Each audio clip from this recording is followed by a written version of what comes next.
Hello, I'm John Gatto, and I travel by the name John Taylor Gatto for reasons I'll explain in a minute.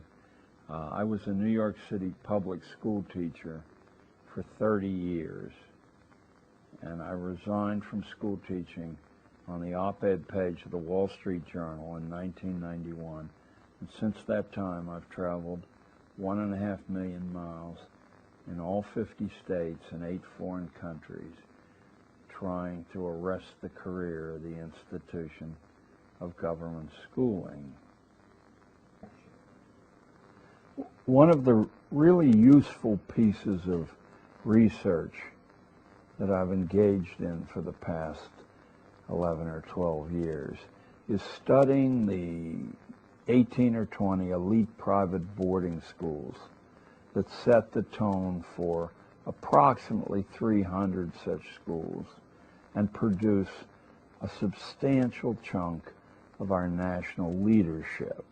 I don't think there are many people aware of the fact that in the 2000 presidential election, that 4 of the 6 finalists for the presidency went to one or another of these schools. George Bush went to Andover. John McCain went to Episcopal High. Steve Forbes went to Brooke. And Al Gore, I think Gore went to St. Andrews, but if you let me look at my note, St. Albans in Washington, D.C. These schools only graduate about 1,000 kids a year. This is a nation of 300 million, and yet 4 of the 6 finalists for the presidency attended schools that only graduate 1,000 a year. So I thought there might be some real utility in finding out what these schools teach as opposed to what public schools teach. And that job proved to be much easier than I thought. So I'd like to share with you the 14 principles I discovered that are universal among these schools. Even though each is quite a different animal than the next, they all concentrate on these 14 themes. The first of these themes is that no kid should graduate without a theory of human nature. What makes people tick? What buttons do you press to get the results from your fellow man and woman that you want? And where does the fund of lore come from? Not from psychology, not even in a small way. The fund of lore about human nature comes from history, philosophy, theology, that's a curse word, isn't it, in public schooling, literature, and law. These 5 mighty agencies of human history and the human mind have a wealth of information about what human beings are like now, have been like, and probably always will be like. And every kid is expected to have a degree of expertise drawn from these sources. I guess I should say these databases. The second requirement of these schools is that every graduate have a strong experience with the active literacies. Now, we're all familiar with literacy as some exercise in reading, but the active literacies are writing and public speaking. No matter how well developed your mind becomes on strong texts, it's useless to convince anyone else of your point of view unless you can write well and you can speak well. I think we've come to this juncture in history believing that that's some God-given gift that only a few people have. I can guarantee you, as a school teacher for 30 years, that both of those skills are extremely easy to teach. To teach public speaking, you simply have to offer regular opportunities to speak before a group of strangers. That could be a group as small as 1, 2, or 3, or it could be an auditorium full of strangers. But the fact that they're not people that you feel comfortable with, I think, is essential. To write well, it requires nothing more than that you write constantly and regularly, every day, preferably. The improvement will occur quite naturally. At that point, you might be able to profitably use some expert intervention, but in the process of reaching competency, intervention is the worst possible thing, simply the practice of doing it. So now we have a theory of human nature and skill in the active literacies. Number 3, among the curriculum themes that unite these elite private boarding schools, is insight into the major institutional forms, like our courts or our corporations or our military, including details of the ideas which drive them. I'll only give you one sample of this so that you can see how seriously government schools fall short of the mark in offering insight into these institutions. We have all heard endlessly in schools of separation of powers, that the governance of the United States is divided into at least 3 compartments, one an executive compartment, one a legislative compartment, that further divided into 2 compartments of its own, and finally a judicial department. Now, a little bit of reflection should show you what the purpose of that is. Not that we all live in harmony and agree in times of trouble with what to say and do, but exactly the opposite of that. That the only possible way to arrive at an approximation of truth is through argument. The more skillful the argument on all sides, the better for the ultimate resultant of truth. So that people who appear before you in the media and say, in this time of trouble, dissent is not wanted, are truly un-American, because this country was the world's first laboratory of dissent on the part of everybody. That's really what the American dream is largely composed of, the ability to speak your mind in a public forum. So that kind of understanding, which is kept under close wraps in public schooling, is examined minutely in these elite private boarding schools. There are many, many other working engines of our institutions that we're not allowed to understand. I might contradict myself and give you one more. The military, which is quite an expensive institution to maintain, even in times of peace, is always constituted at the fraction of 1 to 1.5% of the entire adult male population. Never heard that before? That was a rule or a principle worked out in Prussian Germany several hundred years ago. Now, your homework is to find out why that fraction, but I'll give you a clue. the prison population of the United States is very close to the military population of the United States, and that fraction, too, was worked out in Prussian Germany about 200 years ago. So you should expect the teachers that impact on your kids to be aware of these things and hundreds more like them, and to make that the meat of their contact with kids. And if you're homeschooling, do your homework. And that's not meant to be sarcastic. You'll grow each time you add one of these concepts to your own mental base.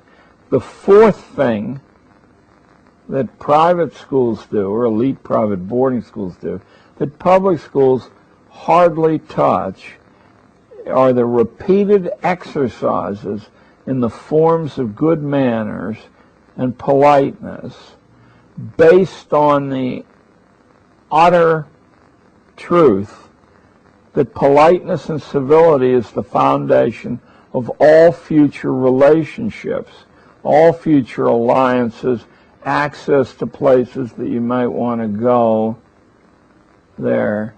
Now, don't tell me, well, that's just common sense, because any public school I've ever been in, and I've been in hundreds, is a laboratory of rudeness, cruelty, sloppiness, coarseness. The fifth thing that private boarding schools emphasize is independent work. Think again about the possible reasons for that. In public schools as we know them, the teacher is charged with about 80 to 90% of filling the time available, one way or another, and all the choices of the teachers. But in independent private boarding education, that ratio ideally is reversed. It probably never is completely reversed, but the weighting is shockingly different. The kids do most of the work. They're expected to do most of the work. They're expected to be resourceful enough to use the work of other kids also, not in public school. The sixth principle is that energetic physical sports aren't a luxury or a way to blow off steam, but they're absolutely the only way to confer grace on the human presence. And that grace translates into power, into money later on. I was talking to David yesterday about the perception of George Washington as a very average mind among his own contemporaries, but nobody said that his physical presence was average. Washington, in his diaries, tells us that the two most important things that made him George Washington were deliberately selected. One was horseback riding, and the other was ballroom dancing, because it conferred a commanding physical presence on the person who could do those things well. Also, sports teach you practice in handling pain, in dealing with emergencies which occur regularly in sports. The seventh curricular theme in elite private boarding schools is a complete theory of access to any workplace or any person. You'd do better off than reading a civics textbook to set a kid the challenge of getting a private meeting with the mayor of Los Angeles and let him work for a year on constructing an access to the mayor. Does that sound fanciful to you? My kids from a very ordinary New York public school got access not only to New York City's mayor, but to New York State's governor and CEOs beyond count. You can do that too. Teach your kid how to access places and people that he or she wants or needs. Number 8 is responsibility as an utterly essential part of the curriculum. Now, yes, that includes things like washing dishes, but in elite private boarding schools, you ask a kid to care for a horse, to take some important community service, to go for leadership in clubs, much easier to get than you think, because if the club is actually doing anything, it's a lot of hard work to be the leader, and very few people want that. Always to grab for responsibility when it's offered, and always to deliver more than is asked for. Number 9, and this is a long-range, comprehensive thing that needs to be checked regularly, but you don't ever quite get there. It's arrival at a personal code of standards. Those are standards in production, standards in behavior, and standards in morality. Number 10 is a familiarity with the master creations in music, in painting, in dance, in sculpture, in design, in architecture, in literature, in drama. To be at ease with the arts, because apart from religion, the arts are the only way to transcend the animal materiality of our lives, to get in touch with a bigger you.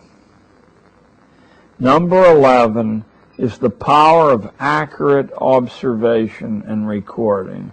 I'll only give you one example of how you think this way, and if you push yourself, you will be able to supply many more. Power of accurate observation and recording.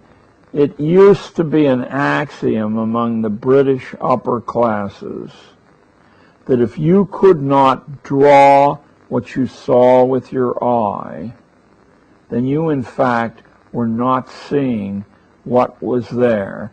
So drawing wasn't a way to kill time, but a way to sharpen the perception. Charles Darwin, not my favorite human being, but nevertheless a major name in intellectual history over the past 150 years. If Charles Darwin had not been able to skillfully draw, then no one would have attended to his well-articulated theory of the evolution of the favored races. Look at the title of the book. It's usually left out, that part. But don't let me editorialize here. Modern science, in some very great regard, is only been possible through graphic representations, drawing and photography. Number 12 is the ability to deal with challenges of all sorts. Now this one's my favorite because one person's challenge is another person's ho-hum. To know what will challenge your son or your daughter, you have to know your son or daughter very, very well. If you have a kid who's painfully shy, obviously public presentations are the challenge that the kid needs as a corrective to rather than live the rest of their lives. If your child is a coward. That's a harsh word, but many people are natural cowards. Maybe all of us are natural cowards until we come to see that physical challenges really aren't so bad. And if they hurt, they don't hurt that much. Teach your kid, if he gets knocked down, always to stand back up. If he gets knocked down again, to stand back up again. That would be a challenge. But challenges are different for different people there. If you're used to eating garbage food at the fast food outlets, I guess it will be a challenge to train your palate to discriminate fresh food and excellence in preparation from a Big Mac. I guess I only picked that one because my wife is a superb cook, and she graduated from the Culinary Institute in Hyde Park. See, Janet, I told you I wouldn't forget you. Number 13, we're coming to the end of this curricular list, is a habit of caution in reasoning to conclusions. Should Iraq be invaded by the most technologically sophisticated military in the history of the planet, and should hundreds of billions of dollars be allotted to that purpose? Well, maybe it should and maybe it shouldn't. But listening to a few government propaganda hours about the similarities between the leader of Iraq and Adolf Hitler is not the way to come to the conclusion, even though it's the way that 80 or 90% of us do. And finally is the constant development and testing of judgment. You make judgments, you discriminate value, and then you follow up. You keep an eye on your predictions to see how far skewed from what actually occurs or how consistent with what transpires things are. Now, this might not be the totality of a great curriculum, but let me tell you from where I sit there, this is well worth considering long and hard as a diet for your own school practice. One of the great anomalies of the teaching business is the disconnect in awareness, or the awareness disconnect between academic endeavor and the world of work, the job market. It's sort of implied that if you acquire a good academic record, that the world will take care of you later on, which I think is a very questionable assertion. Nevertheless, even if it were not a questionable assertion, I think you'll find what I'm going to say next interesting. I wrote to the U.S. Bureau of Labor Statistics, and I had read that they do projections about what jobs will be commonest in the economy of a decade ahead. And I asked for the latest one of those. I said, well, what will be the most abundant jobs in the United States? And the list I got back will supply, I think, surprise you quite as much as it surprised me. The single commonest occupation in the United States will be retail salesperson, a clerk in a store. Now, quick, go over the 12 years of schooling that you probably had. Maybe add to it the 4 or 6 years of college you tacked on top of that. and tell me exactly what part of that experience is relevant to being a retail salesperson. Was your trigonometry or geometry or calculus, is that relevant? How about your memorizing the periodic table of elements? Is that Mendeleev, David? Okay, the number 2 job in the United States will be registered nurse, which is kind of interesting. I've always felt in my own life that the nurse was far more important a part of the medical team than the doctors I encountered, present company accepted there. But once again, if you try to find a fit between the diet, the scholastic diet, and what's required of a nurse, there's a bit of a disconnect. The third most important job in the United States will be cashier. I don't need to comment on that. Number 4 is general office clerk, which speaks for itself. Number 5 is a job that's always intrigued me. I wish I had gone for it. It's truck driver. But once again, it's hard for me to see what the 12 years invested and the enormous amount of money represented by that 12 years. In New York State, it's about $11,000 a kid. I believe it's higher than that in California, but it's certainly the equivalent, times 12.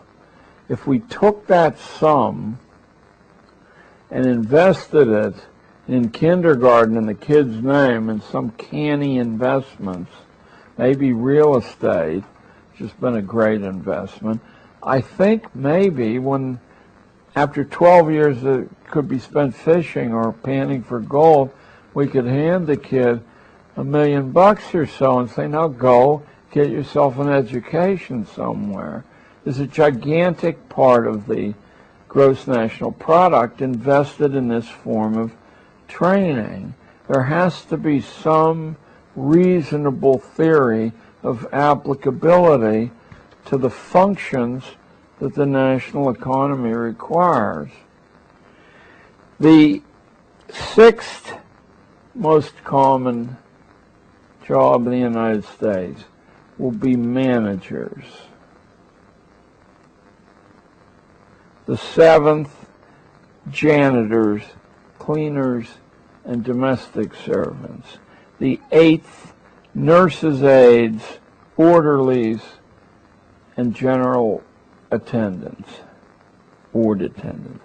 The 9th, food counter and related workers. Notice we're not talking about chefs. We're talking about food counter workers. And 10th is the honorable profession that acting could not survive without, wait persons. I would prefer to say waiters and waitresses. Now, when you look at that as the projected economy, is it any wonder that schools don't bother to teach writing or public speaking or higher order abstraction or any of a range of what would seem to be wonderfully useful things to learn or interesting things to learn?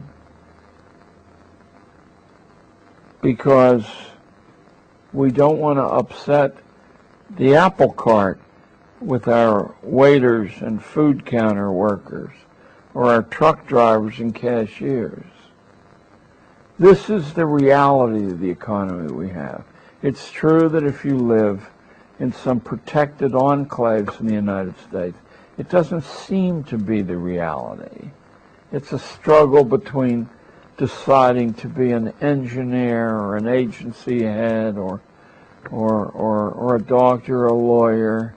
But that isn't the reality for 95% of the country. I'd like to tell you now about the techniques I devised to try to break out of this trap, myself as well as the kids, how to break out of the trap of these conditioned responses, this dependent thinking. And I had to work out, just for a moment, bear with me and think about my problem. I had 30 kids coming to me 5 times a day, but not the same 30 kids.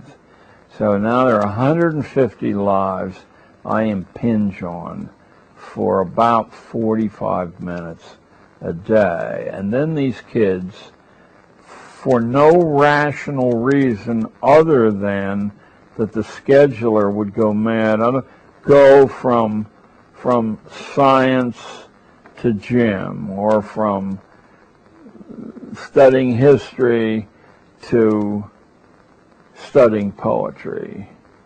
And if you took the thread of these sequences and just set them down and tried to justify them on any other basis than administrative convenience, it would be impossible to do.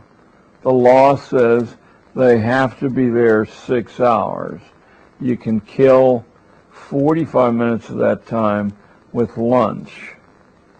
You can kill another 20 minutes of that time changing classes.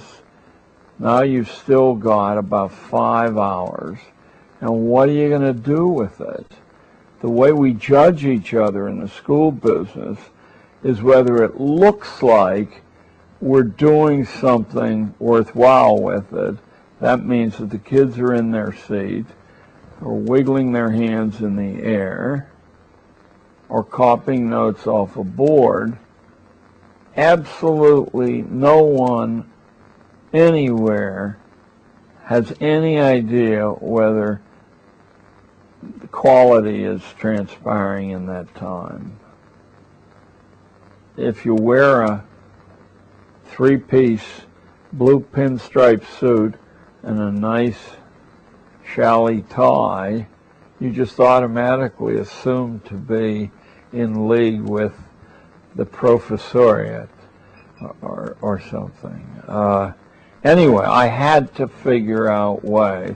First, I had to figure out what exact forces, or pretty exact forces, were causing these reams of pathological behavior I was seeing. And that doesn't always mean swinging from the chandelier. It could mean falling asleep, which probably is a sane thing to do.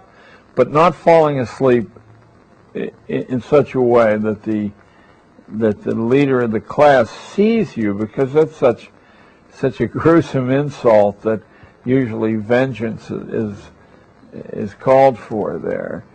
So how was I going to get the kids to develop independent characters and sound characters and independent minds?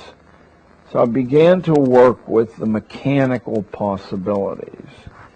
One of the first things I did, I hypothesized that the arrangement in long lines and rows, ranks and files, might very well have a bad effect on the energy in the people so ranked and filed. We've all had the experience of sitting around in a circle, and that does seem to release different energies.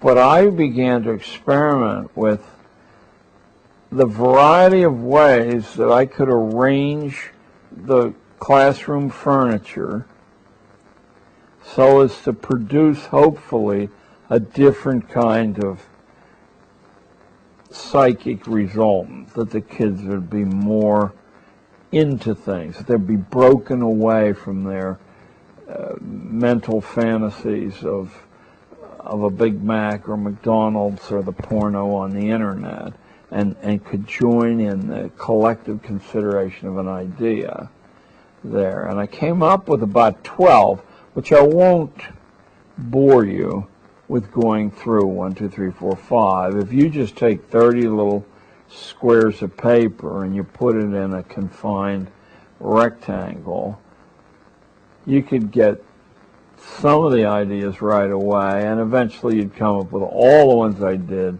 and more.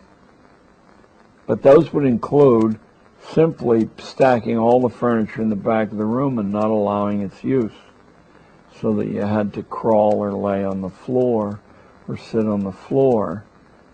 And so that did in fact produce, since I changed the furniture every single day. That was when I was young and strong. I changed it every single day.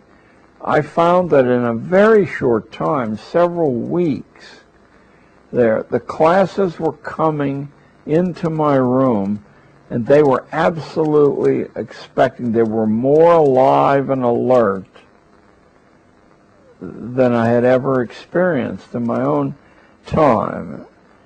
So now what I'm after is some different ways to provoke these responses that are less efforty than moving the furniture every given day. And obviously that's only a small part of a whole. The first thing I saw as an enemy of mental alertness was that we have fixed time, fixed space, fixed sequencing, fixed text to work from. And I decided to make the time, the space, the sequences, and the text completely variable on an individual basis, but you had to negotiate with me for it. So a kid could come in who spent all his time drawing comic books in my room, but being pretty discreet about it. He could come in and say, I want one day a week to go to the public library at a time when no other kids are there during the school day, sit in the art section, take down all the resources on graphic art, and put myself through a high-level program of learning perspective and the dynamics of coloring and so on, of graphic arts.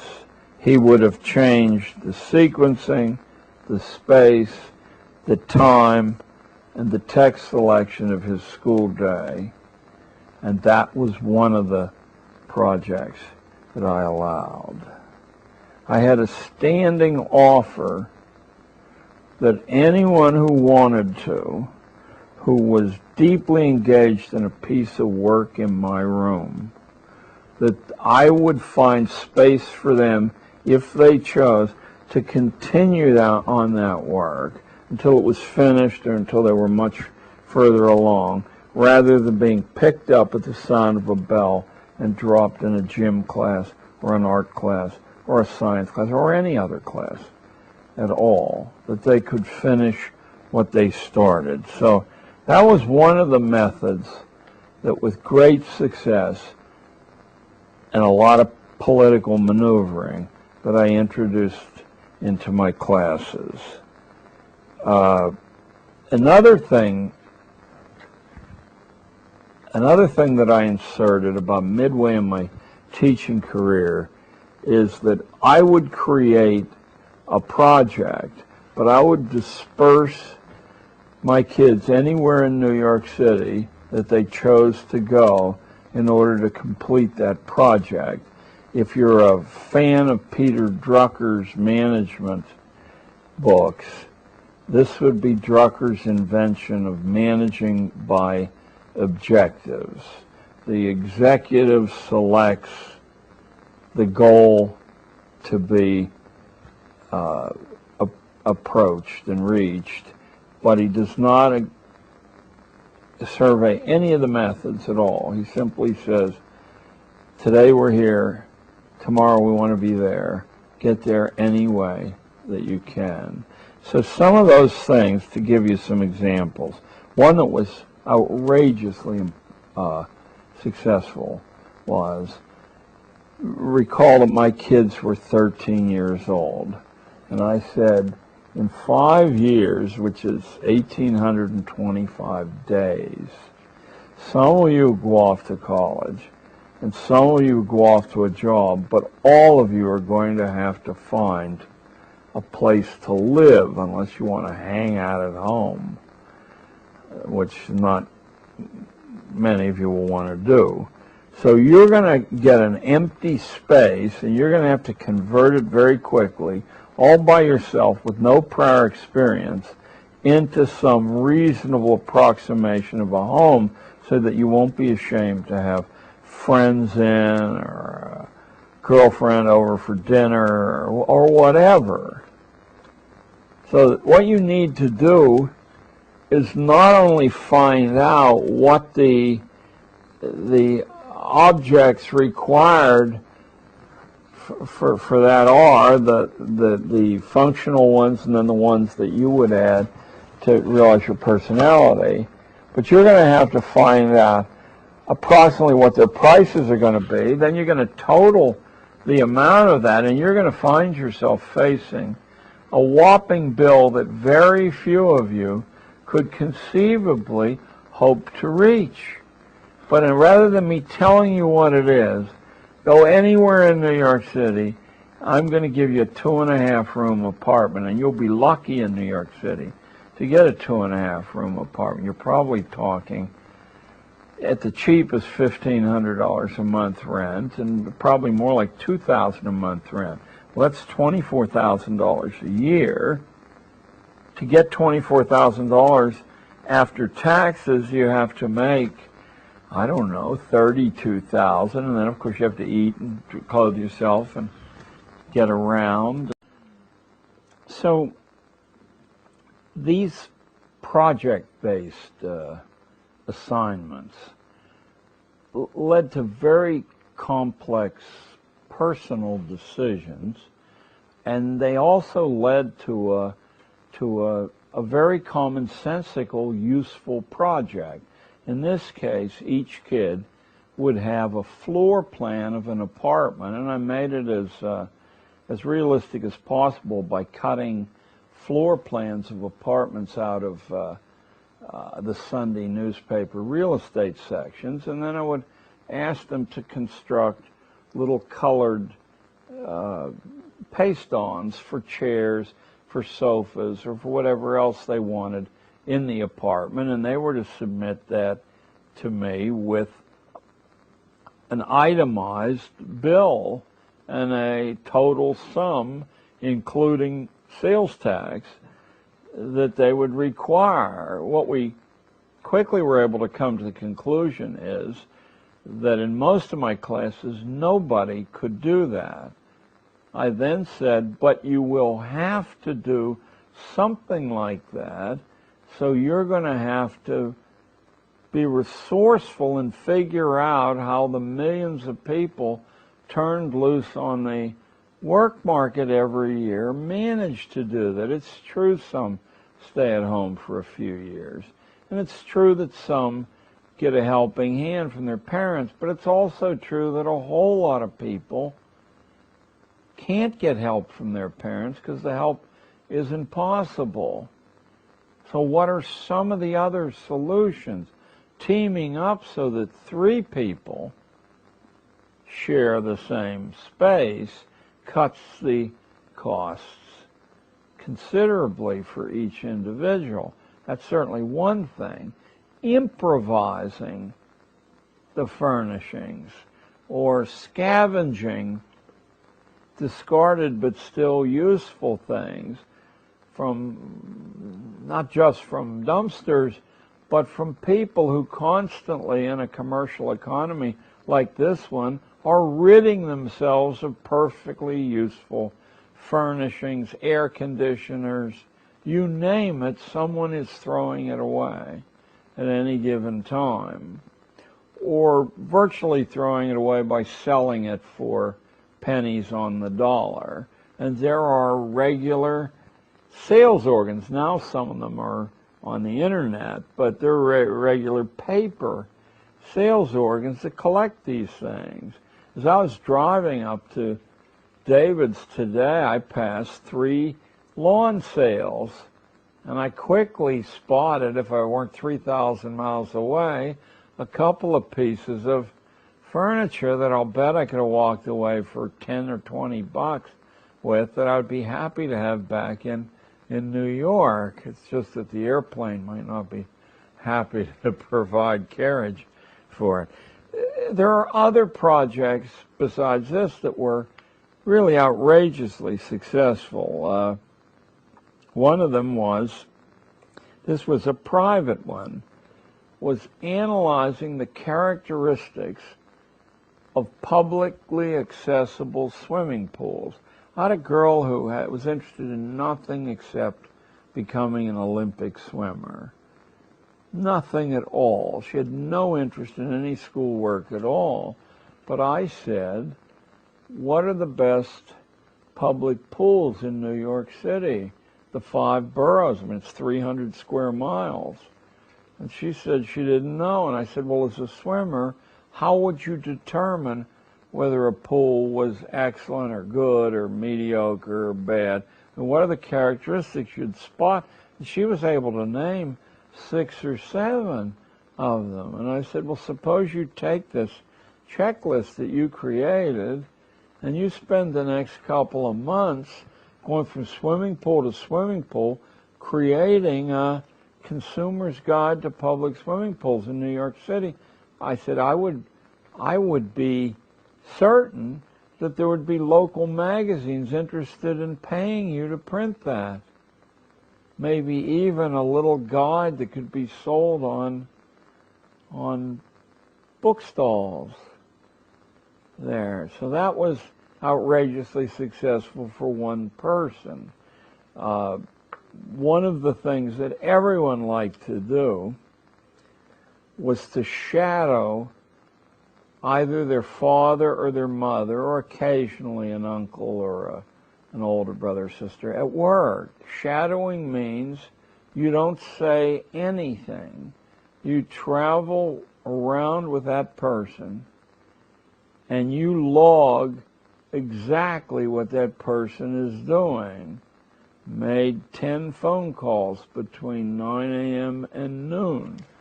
Spent an average of 3 minutes, shortest 30 seconds, longest 8 minutes. You log everything the person does in their job, and then at lunchtime or after work, you say, I saw you do this. What did this mean? I saw you talk to this person in that office, and you were visibly nervous. Why was that?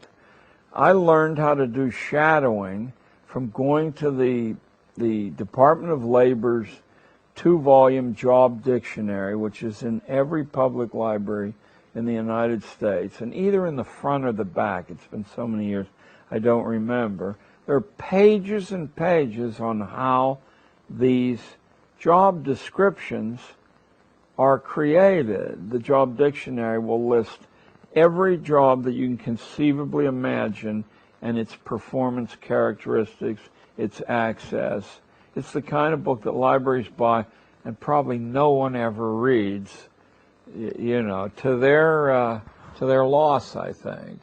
But I wasn't interested in the jobs. I was interested in the methodology, because I knew I could then sell that as highly professional research work.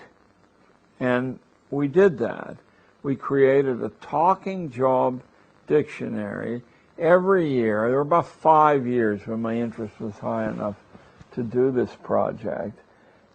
A talking job dictionary that we then donated to homes for blind kids, and they could hear, you know, Billy Bowman talking about the job of being a fireman, what its challenges were, what its low points were, what its income cycle was, what you needed to offer as preparation to be able to compete for the job. I think it was a marvelous project. Obviously, it could be done anywhere. I never found a kid who wasn't completely absorbed in shadowing. And then, if you recall, when we talked about private schools, we talked about methods of access. It's a natural dovetail that if you decide you want to shadow a news anchor at a news network, how do you get access to that person, and how do you convince them to allow you to spend a day in the station? If you decide you want to shadow a news anchor at a news network, how do you get access to that person, and how do you convince them to allow you to spend a day in the station there? I'm thinking of one of our most famous shadowing episodes. A woman named Sue Simmons, I'm going back about 15 years now, maybe 17 or 18, was the hottest news anchor in New York City. She'd come from Atlanta, I believe, and she started out at $5 or $6 million a year, and everybody was dazzled by Sue Simmons there. And one girl came to me and said she wanted to shadow Sue Simmons. I said, boy, there's a tough one, because if you write the network, Sue Simmons will never see the letter. You get a form letter back saying, we'd love to help you, but it's impossible given the blah, blah, blah. On the other hand, I said, if you can penetrate her personal security, if you can find out where she lives and make a personal appeal and offer her a quid pro quo, something for something, I said, you have a chance that she just might do this for you. Now, you can tell, I think, from my manner that, in fact, she succeeded, but not the intermediary steps, which took 3 months of hounding that poor woman and baking brownies for her and leaving notes at her building every other day, until finally Sue must have thought the easiest way to defend myself against this girl is simply to do it. And when it happened, I said to the girl, now you've got to make good on the quid pro quo. I told the girl if she took a still camera and she took slides of the newsroom and a day with Sue Simmons in the newsroom, and then she made a tape recording text that would coordinate with the slides. The duplicating slides is very cheap. In those days, it was, I think, a dime a slide. So if it took a 36 image roll of 35 millimeter film for $3.50, we could get a dupe set of the slides, and then a cassette tape was $1, and you could donate a day with Sue Simmons to every school in the school district. There were 20 of them, so your total expenditure on that thing is about $100. And what you've done is give each of the schools in the district the chance to have a day with Sue Simmons to see the inside workings of the NBC newsroom. And you could also write a couple of pages on how you got access to this opportunity. Sue Simmons' name would be bandied about the Upper West Side of Manhattan, which is the media bedroom for the television industry. She could only come out of it smelling like roses if she had helped a 13-year-old public school kid. I have no doubt that some newspaper or other would have done a little feature article on it. So there'd have been a real quid pro quo here. And indeed, all those things happen. But it gives your life a kind of a treasure hunt aspect. It's amazingly exhilarating. You're constantly looking at the world you live in and saying, how could I create a way for a kid to penetrate that reality and produce a worthwhile project that would have interest beyond his or her own life and might really resonate down the years? So that's one of the things I did. Field curriculum, I called that. I realized that the lack of responsibility in these kids' lives was leading to a lot of the pathologies that I saw. Not to be useful is to be useless. That's not just a play on words. It's true. You either have a function or you don't. You either have a function that's real, or you have a phony function, copying notes off a blackboard, or pretending that embedding yourself in this institution for 12 years is the only and best way you can develop your mind. That's nonsense, and we all know that. So I looked for ways to bring this about. The next thing and the way I discovered was apprenticeships. I rediscovered the wheel, what had been the staple of Western education, and probably Eastern too, for that matter, for millennia, apprenticing yourself to somebody who knows how to do something. Now, certainly I didn't have the power or the inclination to assign a kid for a year, but to assign a kid 1 day a week for a year, which adds up to 40 days out of the school year, or 8 school weeks, I thought was a fair exchange. And for those kids who were too emotionally inadequate to do that, I conceived of the 1, 2, or 3 day apprenticeship, where someone would take the kid in and let the kid see what the nature of that, whatever that business or specialty was, and explain to the kid how decisions were made in exchange for some service. I would tell the kids, if you just take and go away, you're not only a nasty human being there, this really won't stick with you. You always have to come to somebody with a quid pro quo in mind and say, if you'll do this for me, I'll do this for you. And of course, kids will always say to you, kids can't do anything. But in fact, there are many things they can do, among which I'd say the principal value is just to ask penetrating questions of an older person. Because all of us like to lay our lives out in the air so that other people can live schematically what we went through. Everyone loves to do that. It defines us.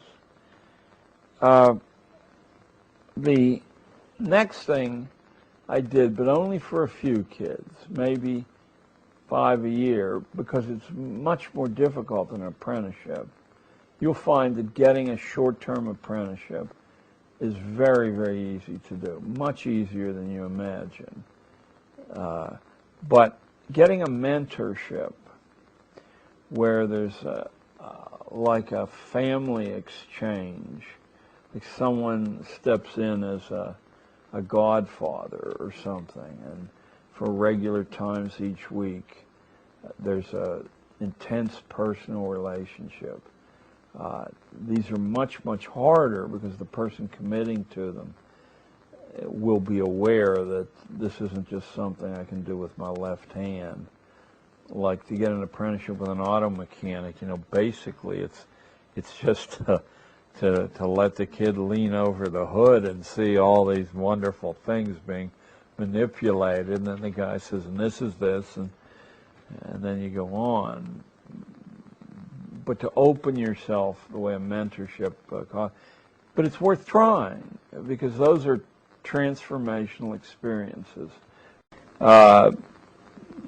Then we did whole class projects. I said, what could 30 kids or 150 kids in some cases, what could they accomplish in 1 or 2 or 3 days that would make a permanent change or a visible change for the better in the life of this city?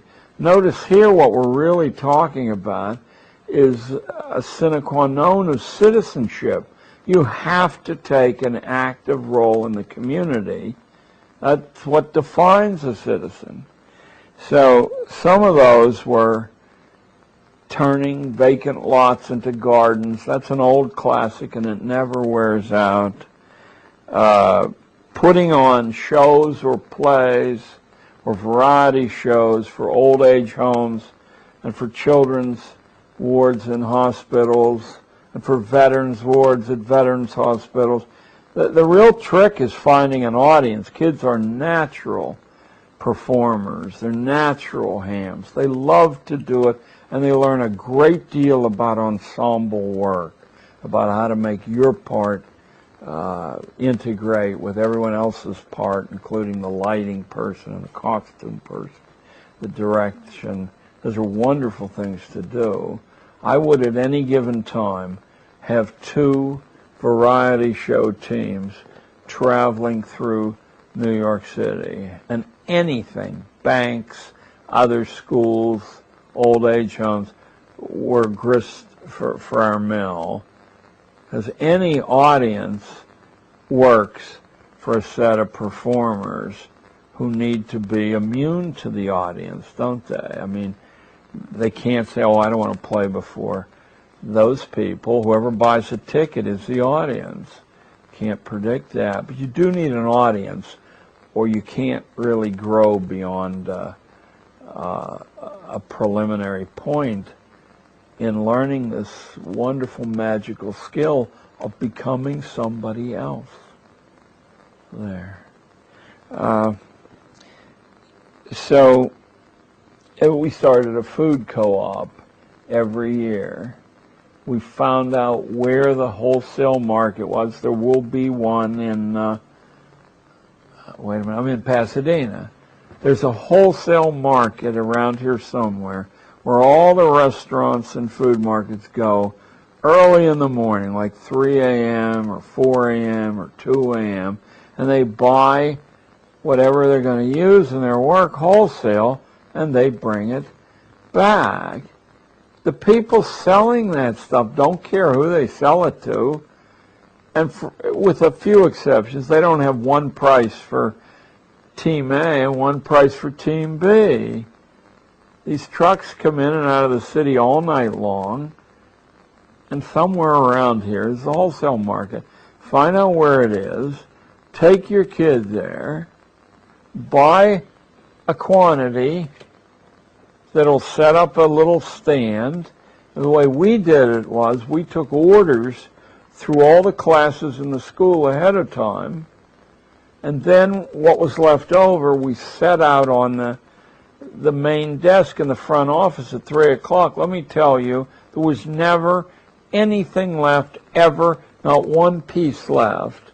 Most of the stuff was pre-sold, of course, because you can offer people about a 20% break on their food raw materials, and it's much fresher than if you pick it up through a food market, because they cold storage a lot of the food. The bigger ones will cold storage it for 9 weeks before they sell it to you as fresh.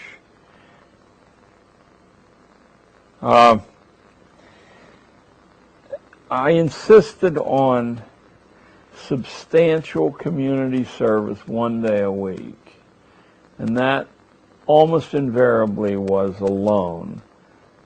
In some of these applications, you do not want a culture of children traveling together, because then the experience is muted severely by the protective insulation that running around with a group of friends do. So I did the bookings at first, but I said you can always book yourself and replace the placement that I got for you.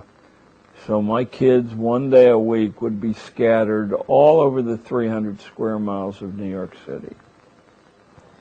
And if you say, wasn't that dangerous? Couldn't hold a hair to how dangerous it was just to be in the school. And in 20 years of doing this, we didn't have a single incident, even though many of the placements and distances my kids traveled, I think you might think were reckless. I always cleared these things with the mothers ahead of time, but I didn't bother even to inform the school administration.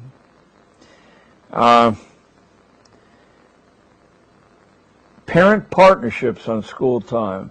Now, if you're homeschooling and you're watching this, this is what you do all the time. But in the position I was in, I saw that the institution of forced schooling had as one of its logics that you would weaken the connection between the student and their family. So I tried to create a remedy for that. I said you can always book yourself out of all your school classes for a day or two by drawing up a partnership with your mother or your father or your grandfather and setting out to explore some part of the city and to produce some understanding or some service or whatever. What you have to do is design an application, and I'll be as fair as I know how to be. If it looks to me that that was the equivalent or more of what I would have asked and expected from you in the days you were there, off you'll go. And I said, as a byproduct, you'll get to actually know your mother as a human being rather than as someone who makes breakfast in the morning you don't see again until evening. I had a standing arrangement that you could always exchange school time for starting a small business. And if you think there aren't a number of small businesses that kids have an advantage over older people in, then you're quite mistaken. They don't pay rent or upkeep. They can offer many services that are essential and substantially undercut professionals offering the same service. Think only of, well, Los Angeles is a city of homes, I guess. But New York City is a city of apartment buildings where you'll have 75 or more families living in one vertical unit. Now imagine that you have to move out of one of those places. Not easy to do. There's virtually no parking at all in a substantial part of the city without risking instantly being towed from the spot. And secondarily, the city's a bedroom community for many old people without families, and often for spouses without their opposite gender number. If you're a 75-year-old woman and you want to move from the 14th floor to the 3rd floor, you have an expensive proposition on your hands. But let me tell you, a team of 13-year-old kids can do the work 3 times as fast as a professional team, and you can pay them a fair amount, but that fair amount will be a tiny fraction of what you'd pay. Now, here's a service that's utterly necessary, probably thousands of times a week all over New York City, and people grieve when they can't meet the terms of that service. Here's a wonderful business that schools could encourage. How about pet sitting? What do you do in New York City with your goldfish when you're going away for 3 weeks? How about your dog? How about if you're going to be in the hospital for 2 weeks? Does everybody, as they do on sitcoms on television, have a friend they can call and say, take the dog? I guarantee you, no, that isn't true, and many people would feel leery about asking a friend to do that service, or frightened. I first learned about the possibilities of kids and work as a substitute for curriculum when back in 1968 I learned of a 13-year-old boy who was making $26,000 a year walking dogs, except he never touched a dog. He booked the dog walking. He hired school kids to do the dog walking. He trained them how to walk 2 or 3 dogs at the same time with one of those little appliances. And he took, I think, 50 cents a dog. At the time, his father was a postal clerk, I think making $15,000 a year. Remember, it's 1968, it's 35 years ago. And his mother had some other low-paid income. The 13-year-old boy was making more than his mother and father put together. His name was Brian Bantry, and he became a Broadway producer with his capital that he accumulated. Oh my. There's just a few more of these. These are a menu of methods that can be substituted for standard academic curriculum, but most of which, in fact, the standard academic curriculum can sit right on top of. You don't have to be mutually exclusive when you do these things. Experiences with solitude. I knew from reading and from my own life that without the ability to be alone by yourself, that you're in for quite a substantial amount of grief in your life if you don't learn to appreciate your own company. But you're also missing, I think, one of the developmental steps in having a reflective mind, because the answers that come quickly, or the answers that come to you through brainstorming with other people, are not always, but most always, exceedingly shallow takes on whatever the question at hand is. You know, they may seem satisfying as they happen, but as you try to apply them, they're very often unsatisfactory. So you have to put yourself through. I don't think I'm telling most of you something you don't already know. You have to put yourself through a kind of an apprenticeship of solitude to break out of the box, to break out of ordinary thinking, even if it's high-level ordinary thinking. It's a trap. But how to trick children, and that I have to admit, how to trick children into doing something that I knew they needed to have practice with. Well, here are some of the ways.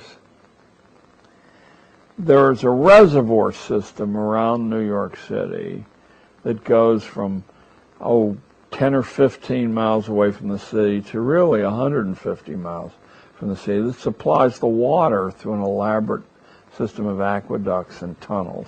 And all of those reservoirs are wonderful places to fish because no one fishes there. You can get a permit from the city of New York. I don't think it costs anything.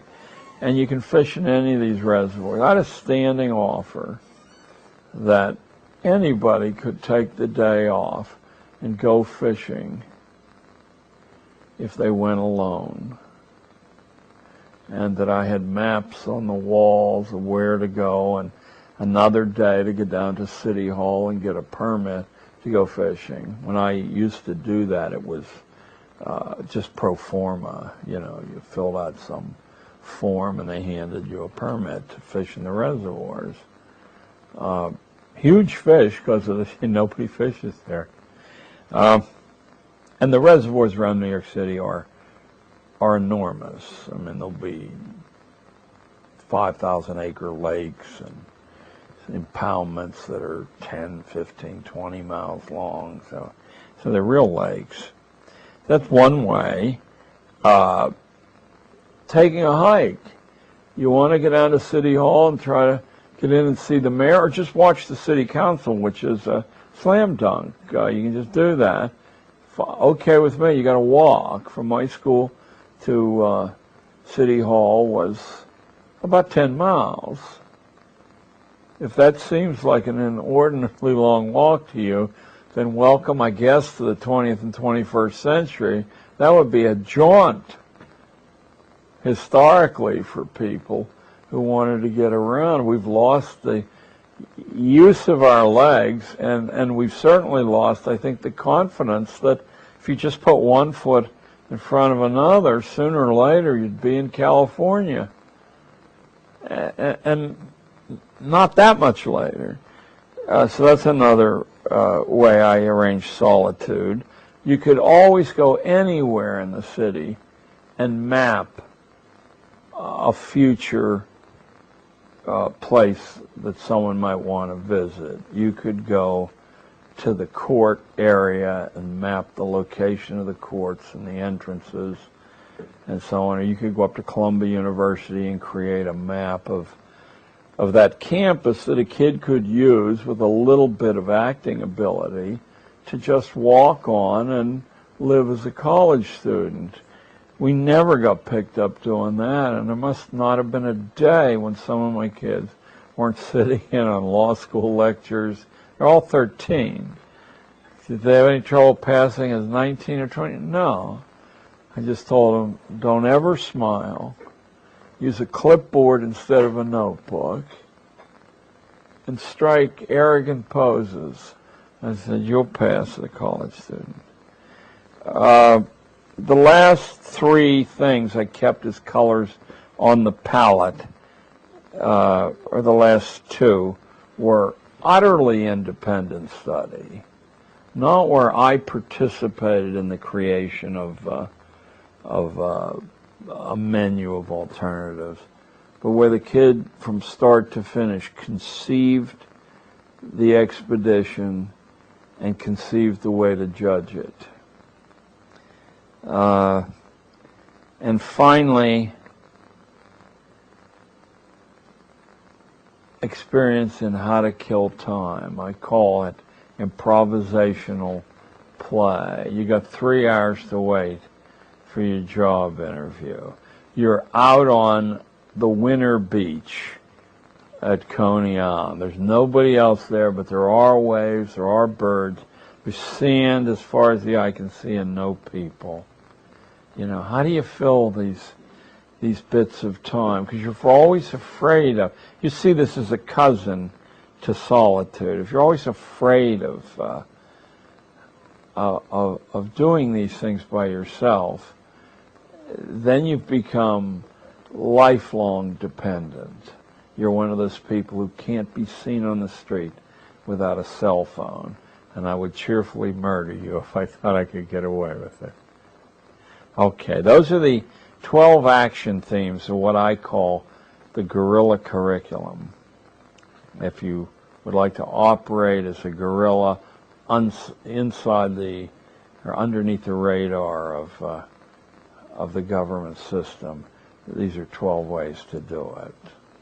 Over the 11 years since I retired from school teaching, we're into the 12th, I had to find a way to distill the lessons that 30 years of classroom school teaching taught me. And for want of something better to do, I began writing books and going on an endless lecture tour, which has really taken me around the world, but it's taken me into every corner of the United States.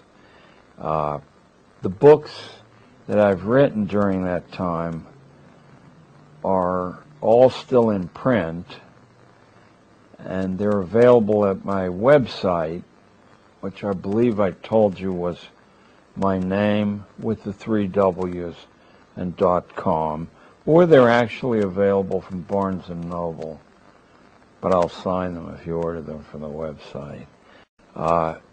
I'm going to show you in order the books I wrote and why I wrote them. The first book actually wrote itself. When I finished school teaching, I was filled with fury at the 30 years of my life I had devoted to this institution. I had trouble going to sleep at night because I was so angry, and I had trouble getting up in the morning and greeting the new day.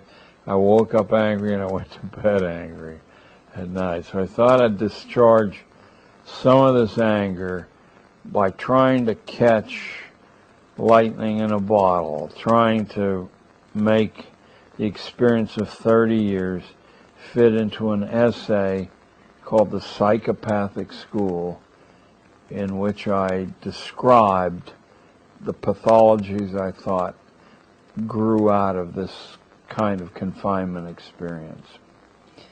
I had no sooner written that and used it as a Teacher of the Year speech when a little magazine reprinted it, and somehow the magazine got to India, and I got a call from Nehru University saying they would like to use the talk as a graduation address.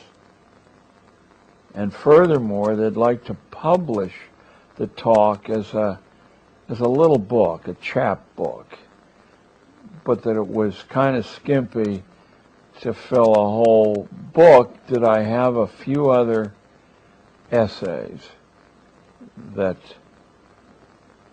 could wrap around it, could be a setting for the psychopathic school? Well, I thought about that, and it occurred to me that as I described the pathologies that school children display to an incredible degree, I hadn't written about my part in creating those pathologies. And so I wrote a second speech, which actually became the New York State Teacher of the Year speech, and it was published elsewhere. And soon there were 700 versions of it circulating the world there. So I had done a piece of the undone work by fingering myself and my colleagues in our role in creating these pathologies. There were other aspects of the school business that weren't so obvious as crazy children and crazy school practices. And I thought I owed it to a book to deal with those two. So in 5 different ways, I distilled my school experience, and it became Dumbing Us Down, the Hidden Curriculum of Compulsory Schooling. And even though the publisher was a small publisher and never spent a nickel on advertising the book, word of mouth has caused to date 150,000 copies of this book to sell.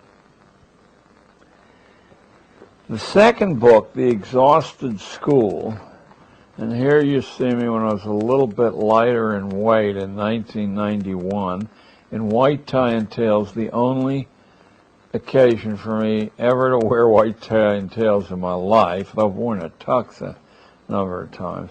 This is on the stage at Carnegie Hall. I had just exited the teaching business in July,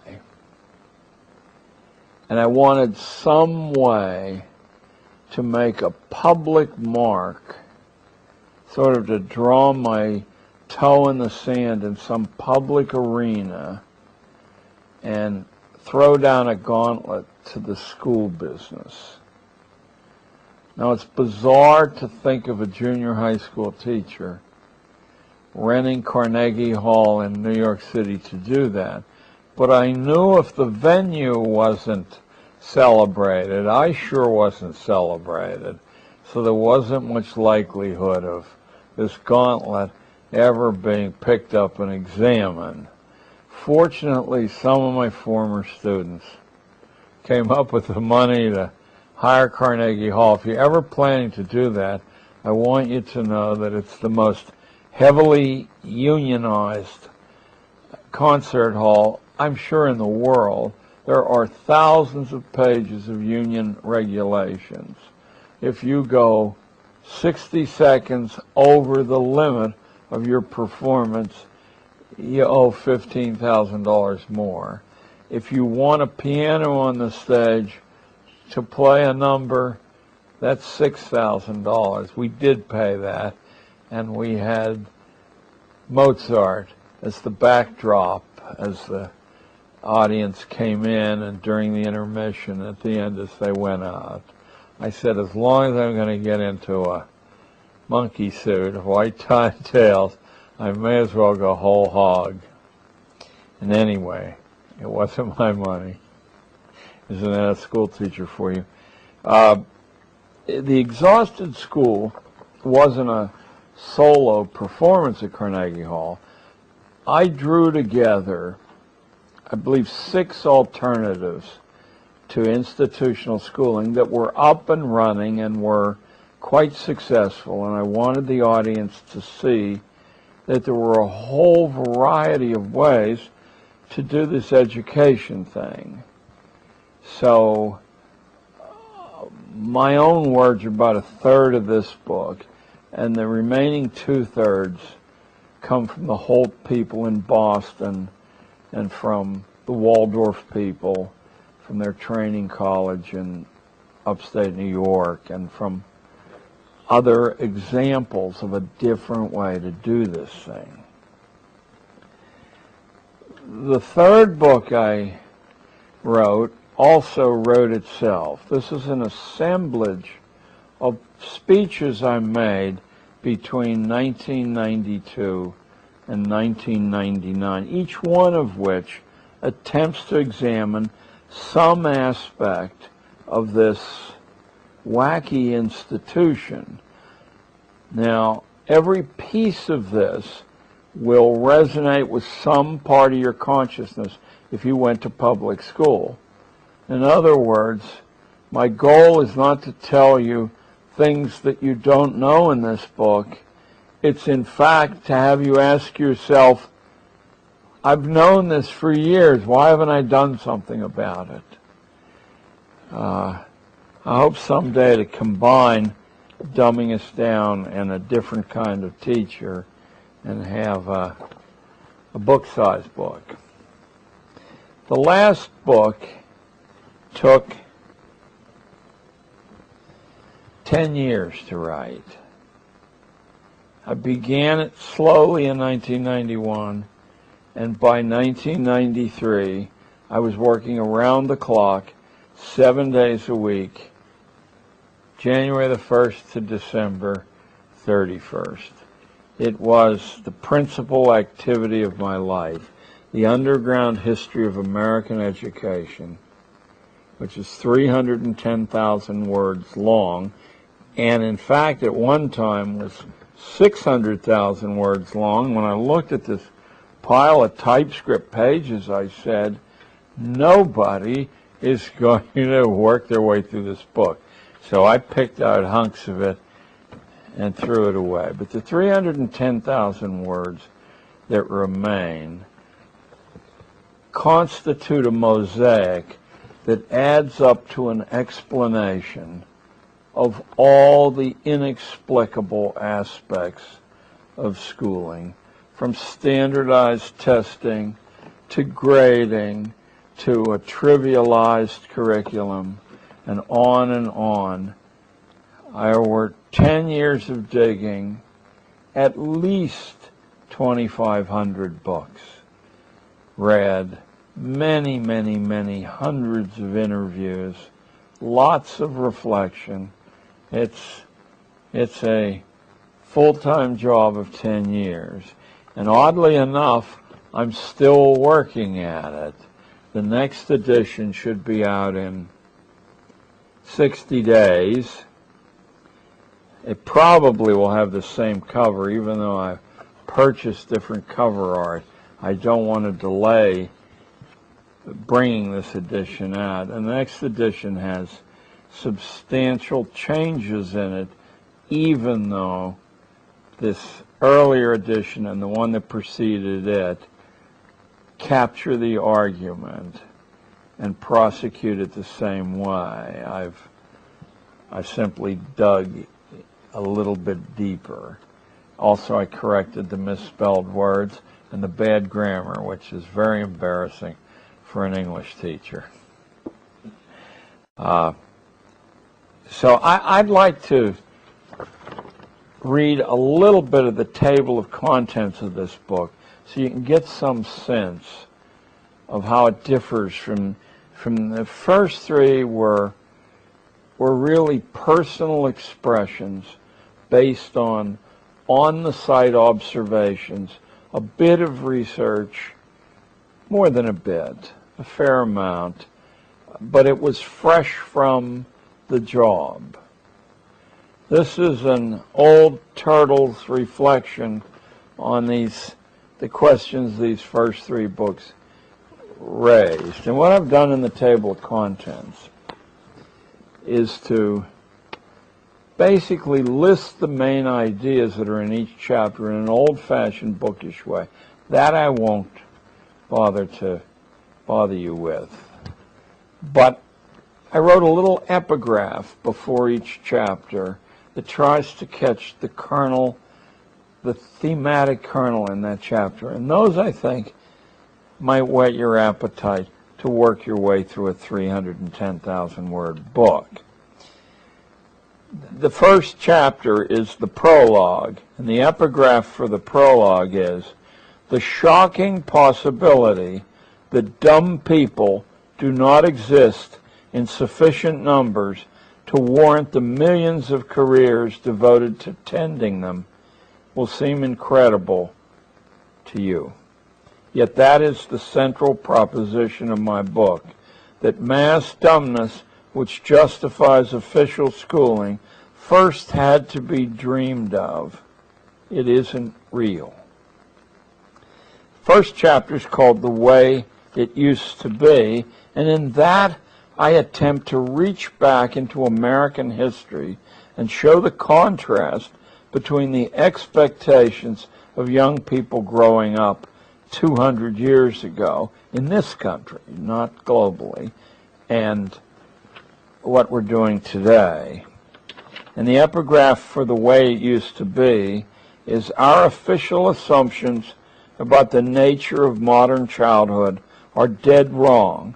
Children allowed to take adult responsibilities and given a serious part in the larger world are always superior to those who were passively schooled. At the age of 12, Admiral Farragut got his first command. I was in 5th grade when I learned of that. Had Farragut attended my elementary school in Monongahela, he would have been in 7th grade." Chapter 2 is called An Angry Look at Modern Schooling.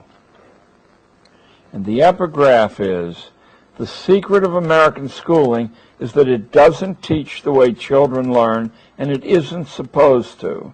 It took 7 years of continuous reading and reflection to finally figure out that mass schooling of the young by force was a creation of the 4 great coal nations of the 19th century. That's the United States, Germany, Britain, and France. Nearly 100 years after the investiture of forced schooling in the United States, on April the 11th, 1933, the president of the Rockefeller Foundation announced to insiders that a comprehensive national program was underway to control human behavior. As I speak to you, that was 70 years ago. Chapter 3, the schools, of course, were the agency to do that. Chapter 3, called Eyeless in Gaza, is about the elimination of the ability to read complex material. And I specify exactly how that was carried out. Something strange has been going on in government schools where the matter of reading is concerned. Abundant data exists to show that by 1840, the incidence of complex literacy in the United States was between 93 and 100%, wherever such a thing mattered. Yet compulsory schooling existed nowhere. Between the two world wars of the 20th century, schoolmen seem to have been assigned the task of terminating our universal reading proficiency. And to spare you reading this chapter, I will tell you that under the guise of World War II, the alphabet system of teaching reading, which had worked quite brilliantly and very efficiently for hundreds and hundreds of years, was jettisoned, and it was replaced with a pictograph system where you were required to memorize the look of words rather than to sound out the parts of words. It's a system that simply doesn't work well. It works well enough for you to become an indifferent reader, but never well enough for you to pick up the books that the people who made schooling were familiar with. Chapter 4 explains why I quit, how I eventually became disgusted with what I was doing, even though I was highly honored by the system and given many, many privileges. I became so disgusted with what I was doing that I quit. I lived through the great transformation of the 1960s and watched schools turn from reasonably useful places into laboratories of state experimentation upon children, centers of scientific pornography masquerading as pedagogical science. Treating children as individuals became anathema. The changeover was the fruit of a half-century of social theory in which experts in child development spoke in averages. But there is no mass of children, only individual children. The entire great scam of sociology dealing in social averages is a hideous way to look at your family or your neighbors. There are no average children, and all the stage theories of child development, depending on averages, will bring you to grief if you attempt to employ them either with your family at home or in school. The evidence of our eyes and ears demonstrate that average men and women do not exist. It's a statistical conceit that justifies management.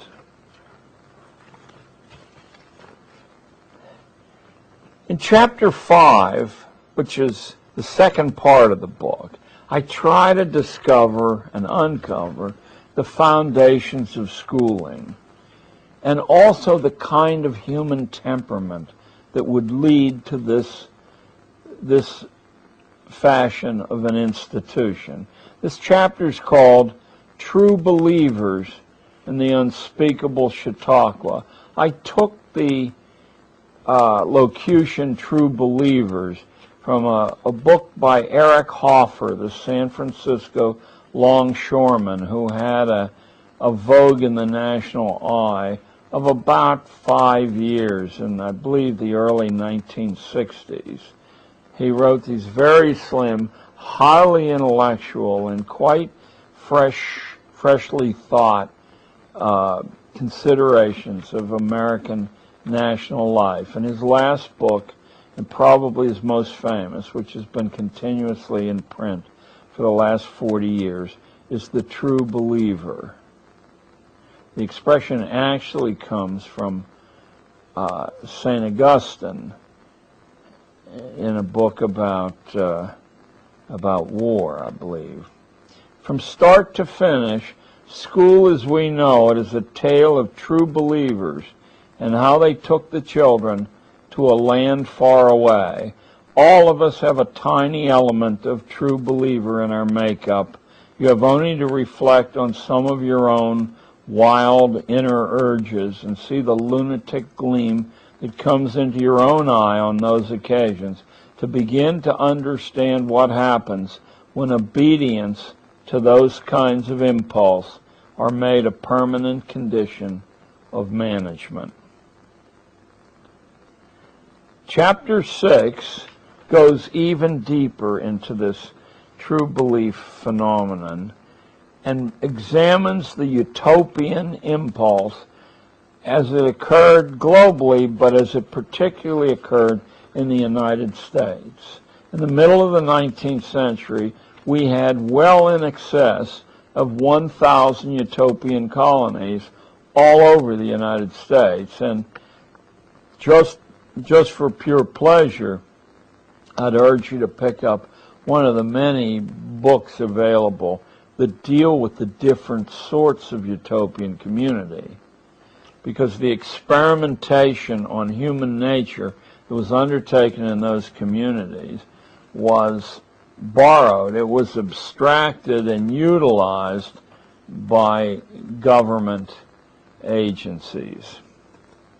The lure of utopia, presumably humane utopian interventions, like compulsion schooling, which is supposed, after all, to be for the good of children, aren't always the blessing they appear to be. For instance, the invention of the safety lamp saved thousands of coal miners from gruesome death, but it wasted many more lives than it ever rescued, because without that invention, the coal industry would have always remained a peripheral business. They would scrape the surface and leave the rest of it alone. The safety lamp allowed the subterranean depths of the earth to be dug out in little narrow tunnels, and the miner to be relatively safer in those tunnels than he would have been. But if he hadn't have been able to see in those tunnels, he never would have gone into them in the first place. The lamp alone allowed the coal industry to grow rapidly, exposing miners to mortal danger from which there is no good protection. In the year 2000, after an era of safety lamps and other scientific progress, 6,000 miners were lost to cave-ins and explosions in Russia alone. That's twice the death toll of the World Trade Center disaster in New York. What Sir Humphrey Davy, the inventor, accomplished with his lamp was a great gift, but not to coal miners. It was a great gift to coal producers. Chapter 7 tracks the kind of schooling that you and I are familiar with right back to its original production center, which was the militaristic state of Prussia in northern Germany. And from Prussia, delegations from all over the world, east and west, came to see the Prussian miracle, where a small, poor country could produce profitable factories, and in particular, a very well-disciplined and formidable army, simply by passing its young citizenry through forced schooling. And from Prussia, Horace Mann returned to the United States, and Japanese investigators returned to Japan, and they installed the Prussian system where it would do the most good from the managerial point of view.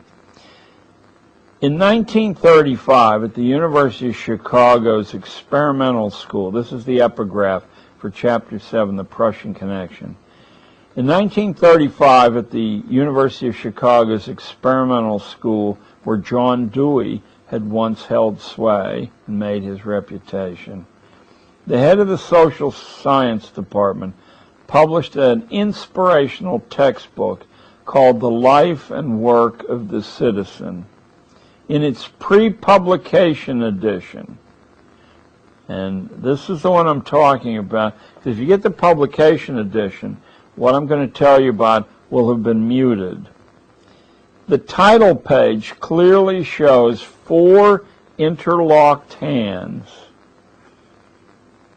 interconnected to form a swastika.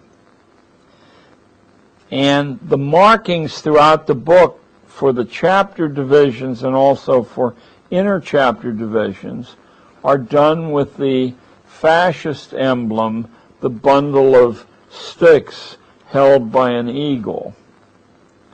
By 1935, the Prussian pattern and Prussian goals had embedded themselves so deeply into the vitals of American institutional schooling that hardly a soul noticed that the traditional purposes of this pedagogical enterprise were being abandoned. If you remember from another part in this film, the traditional purposes were to develop good people, good citizens, and to make each individual his or her personal best. Those were replaced by a 4th purpose that comes to us directly from Prussia, and that is that school would be an assistant to the economy and to the government, and therefore school children should be looked upon as human resources, not as individual spirits. I'm sure that to no one watching this will the term human resources not be familiar. That was the Prussian outlook on people. Chapter 8 nails the origination of forced schooling in the fashion that we have it to coal mines and the coal mining powers. A dramatic shift to mass production and mass schooling occurred in the very same moment in history, and they are definitely intimately related with one another. Mass production actually isn't really possible, certainly not the way we conceive of it, without an endless source of energy, which absolutely prior to coal was not available anywhere in the world. Winds come and go. Water ebbs and flows. But coal power can go on at a steady rate around the clock. Suddenly mass production truly became possible.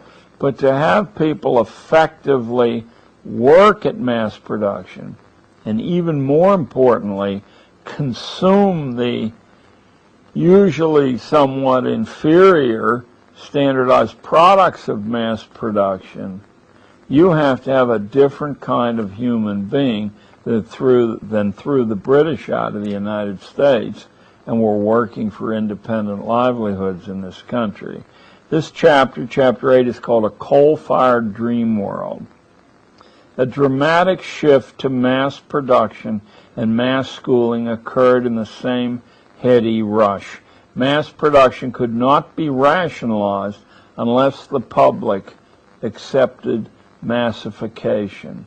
In a democratic republic, school was the only reliable long-range instrument available to accomplish this. Older American forms of schooling would not have been equal to the responsibility which coal, steam, steel, and machinery laid upon the national leadership. Coal demanded the schools we have, and of course oil, which displaced coal in the center of our affections also. And so we got these schools as an ultimate act of economic rationality. Chapter 9 deals with the kind of mentality which evolved in order to make efficient the heavy use of machine interventions in human life. It goes by the seemingly harmless expression scientific management, and between 1890 and 1920 it was as close to being a national religion as anything you could imagine. Time and motion studies, which we have with us today, that determine that if a woman keeps her elbow at this angle rather than this angle, she will produce 20% less assembled pieces on the production line, is just one of the hundreds and hundreds of relics of the scientific management period we have with us. What people who are knowledgeable about this usually aren't knowledgeable about is it didn't stay in the production arena, in the industrial arena, but it leapfrogged almost immediately into the churches, into the schools, into every aspect of American life. Managers came to judge themselves, and others judged the managers on the basis of how scientifically they managed. Frederick Taylor was the high priest of scientific management, and he's certainly somebody that you should delve into, read a biography or two, and you will find probably the principal architect of the world you live in. In the past, Frederick Taylor wrote, he was the scientific management engineer for the Carnegies and the Rockefellers. In the past, Frederick Taylor wrote, "Man has been first." By the way, he also invented the slip-on shoe because it was more efficient than a shoe that had to be tied. In the past, Frederick Taylor wrote, "Man has been first. In the future, system must be first." The thought processes of the standardized worker had to be standardized too in order to render him a dependable consumer. Forget efficiency in production if you can't get efficiency in consumption. Now think about that for just a short instant. The most efficient consumption system would have people consuming all the time and expending all their earnings and all their savings on consumption.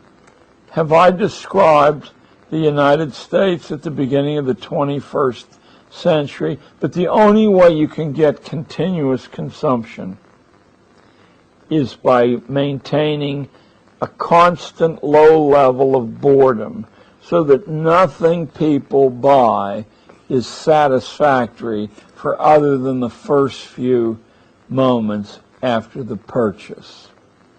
Think only of your computer, which you know, even if you bought it today as you listen to me, is already obsolete because none of the computer companies would release a generation of computers if they didn't already have the replacement generation in hand. Read Tracy Kidder's The Soul of a New Machine and find out where that philosophy evolved from. At the minute the sales curve for whatever the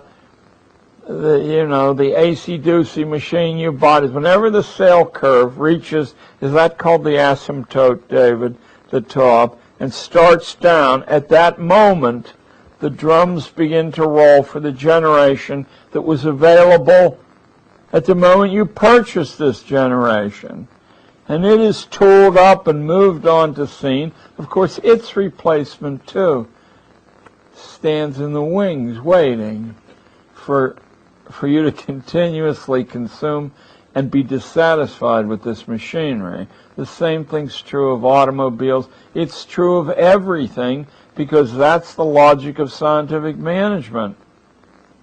You have to reach a point in human life where everything and anything machines make will be consumed enthusiastically. Well, they make an awful lot of stuff. Fortunately, the United States of America is there to consume it. That's the end of the third part of the book. The fourth part of the book is simply one chapter. It's a personal interlude about my own family and upbringing in a coal mining town in western Pennsylvania. And if you had taken my family and put them under modern social work scrutiny, this is both my father's family and my mother's family, I would have grown up in social service work, in a foster home, and all of the people I knew who were all wonderful, wacky geniuses who fought constantly, they would have all been locked up. And if I were the victim of those things that I'm told victimize people when I read the various child-saving manuals, then I would not have been able to live an adult life, to own a farm, to become the New York State Teacher of the Year, to write 4 books, and to make a movie, to be married to the same woman after 43 years. The truth is, like schooling, our insight into the mind of the developing young, is based on averages. Even the averages are suspect there. I suppose I can't tell you that I believe that spare the rod and spoil the child is probably as accurate a piece of folk wisdom as anything else. It's not 100% accurate, but certainly was accurate in my place. Nor do I look at anyone who applied the rod to my anatomy with anything other than love and gratitude. All right, that was My Green River.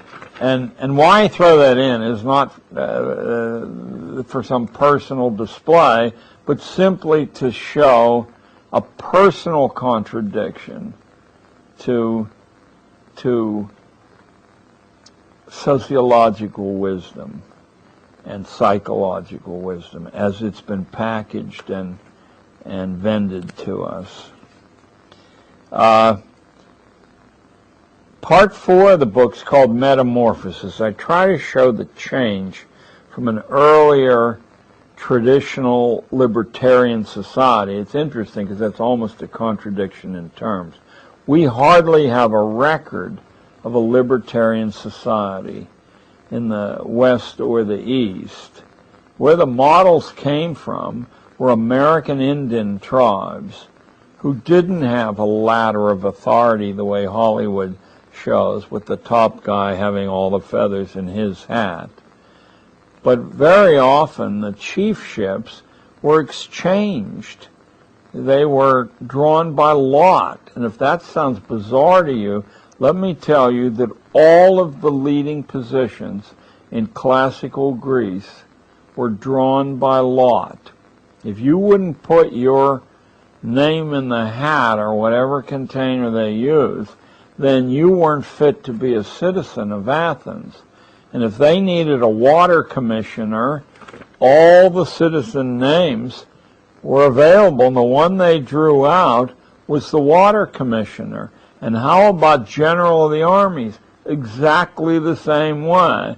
not a professionalized lifelong career, but it was assumed that a citizen would have the competency to do anything after a short trial period, and that to be a citizen you had to have a crack at all the major responsibilities. Otherwise you weren't worth dealing with.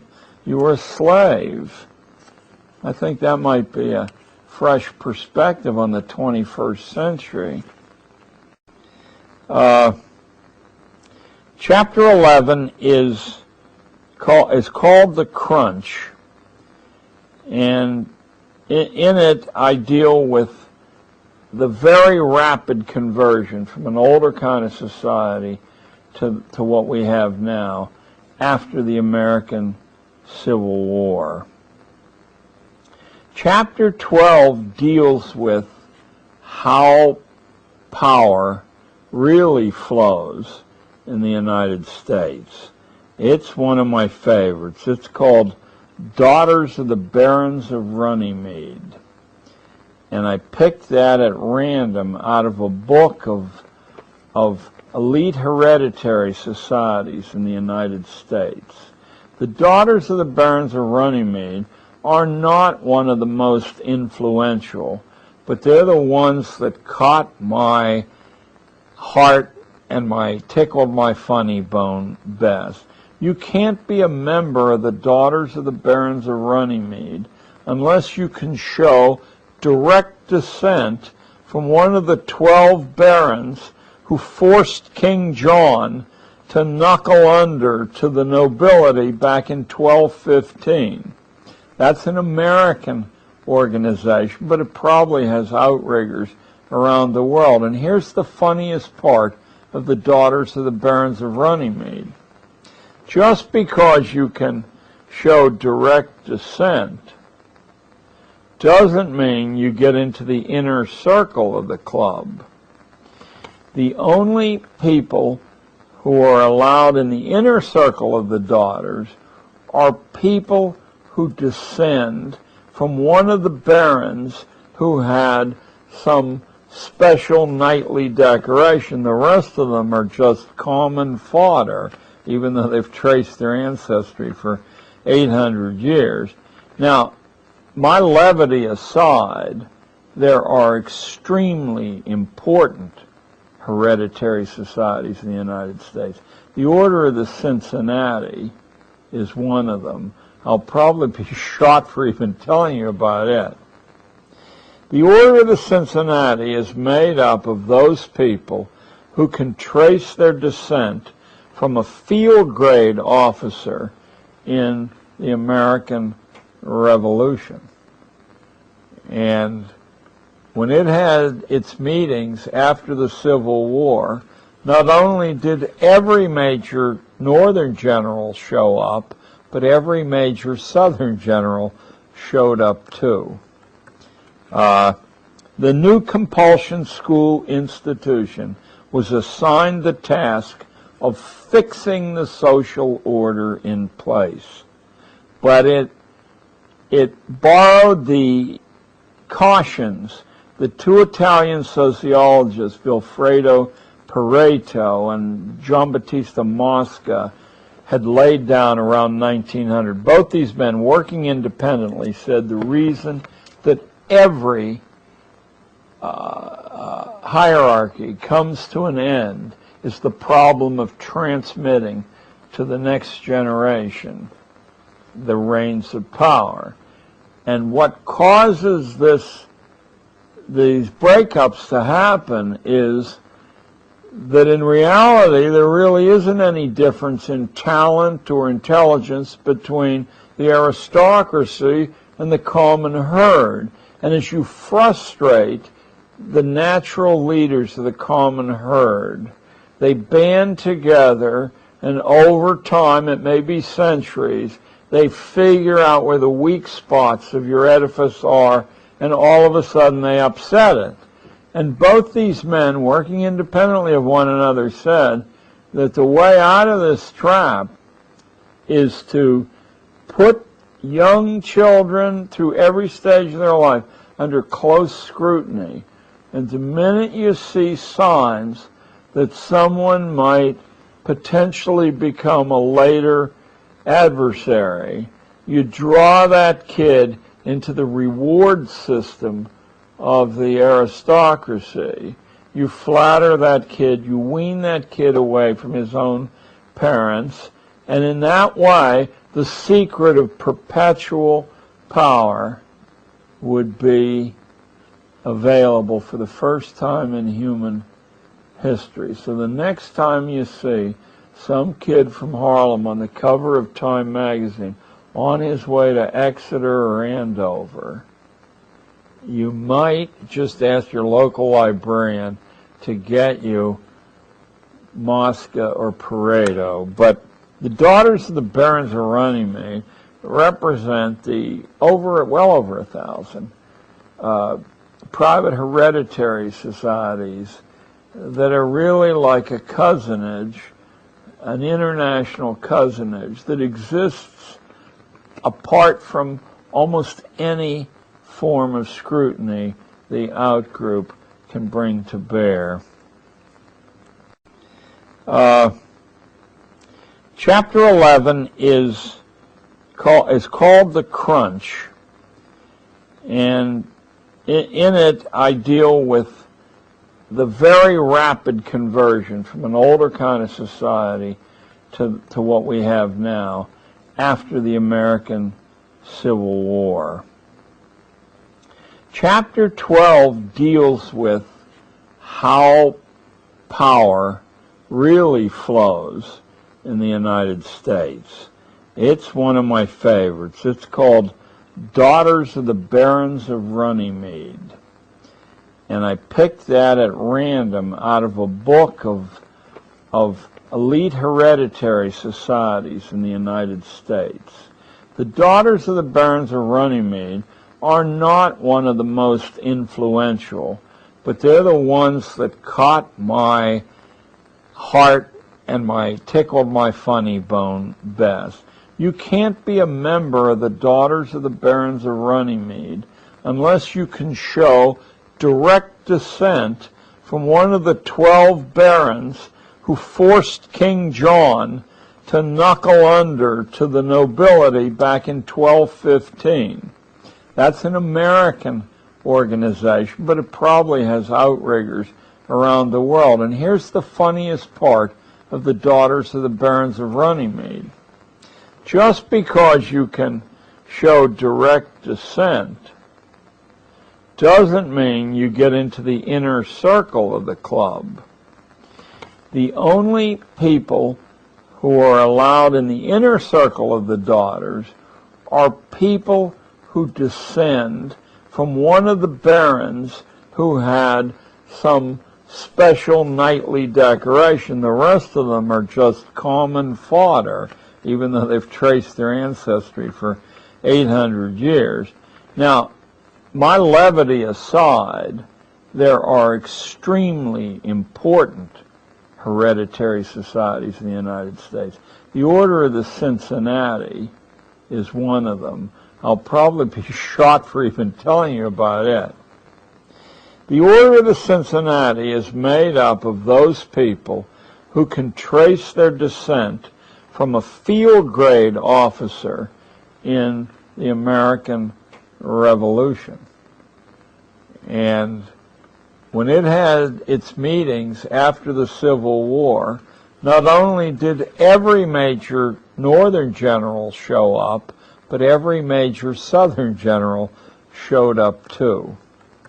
The new compulsion school institution was assigned the task of fixing the social order in place. But it borrowed the cautions that two Italian sociologists, Vilfredo Pareto and Giambattista Mosca, had laid down around 1900. Both these men, working independently, said the reason that every hierarchy comes to an end is the problem of transmitting to the next generation the reins of power. And what causes this these breakups to happen is that in reality there really isn't any difference in talent or intelligence between the aristocracy and the common herd. And as you frustrate the natural leaders of the common herd, they band together, and over time, it may be centuries, they figure out where the weak spots of your edifice are, and all of a sudden they upset it. And both these men, working independently of one another, said that the way out of this trap is to put young children through every stage of their life under close scrutiny. And the minute you see signs that someone might potentially become a later adversary, you draw that kid into the reward system of the aristocracy. You flatter that kid, you wean that kid away from his own parents, and in that way, the secret of perpetual power would be available for the first time in human history. So the next time you see some kid from Harlem on the cover of Time magazine on his way to Exeter or Andover, you might just ask your local librarian to get you Mosca or Pareto. But the daughters of the Barons of Runnymede represent the well over 1,000 private hereditary societies that are really like a cousinage, an international cousinage that exists apart from almost any form of scrutiny the outgroup can bring to bear. Chapter 13 is called The Empty Child, and that was originally the title of this monster book, The Empty Child. It has to do with the contributions of psychology and philosophy to this leadership pot. The basic hypothesis of utopia building, and obviously what we're running is a utopia here. May not be a utopia for you, but let me tell you, it's a utopia for, dare I say, the Bush family or the Clinton family. The basic hypothesis of utopia building is that the structure of personhood can be broken and reformed again and again, that people are plastic, or that they're empty and can be filled according to specification. The notion that children were empty vessels was the most important concept which inspired social architects and engineers to believe that schools could be remade into socialization laboratories under central mandate.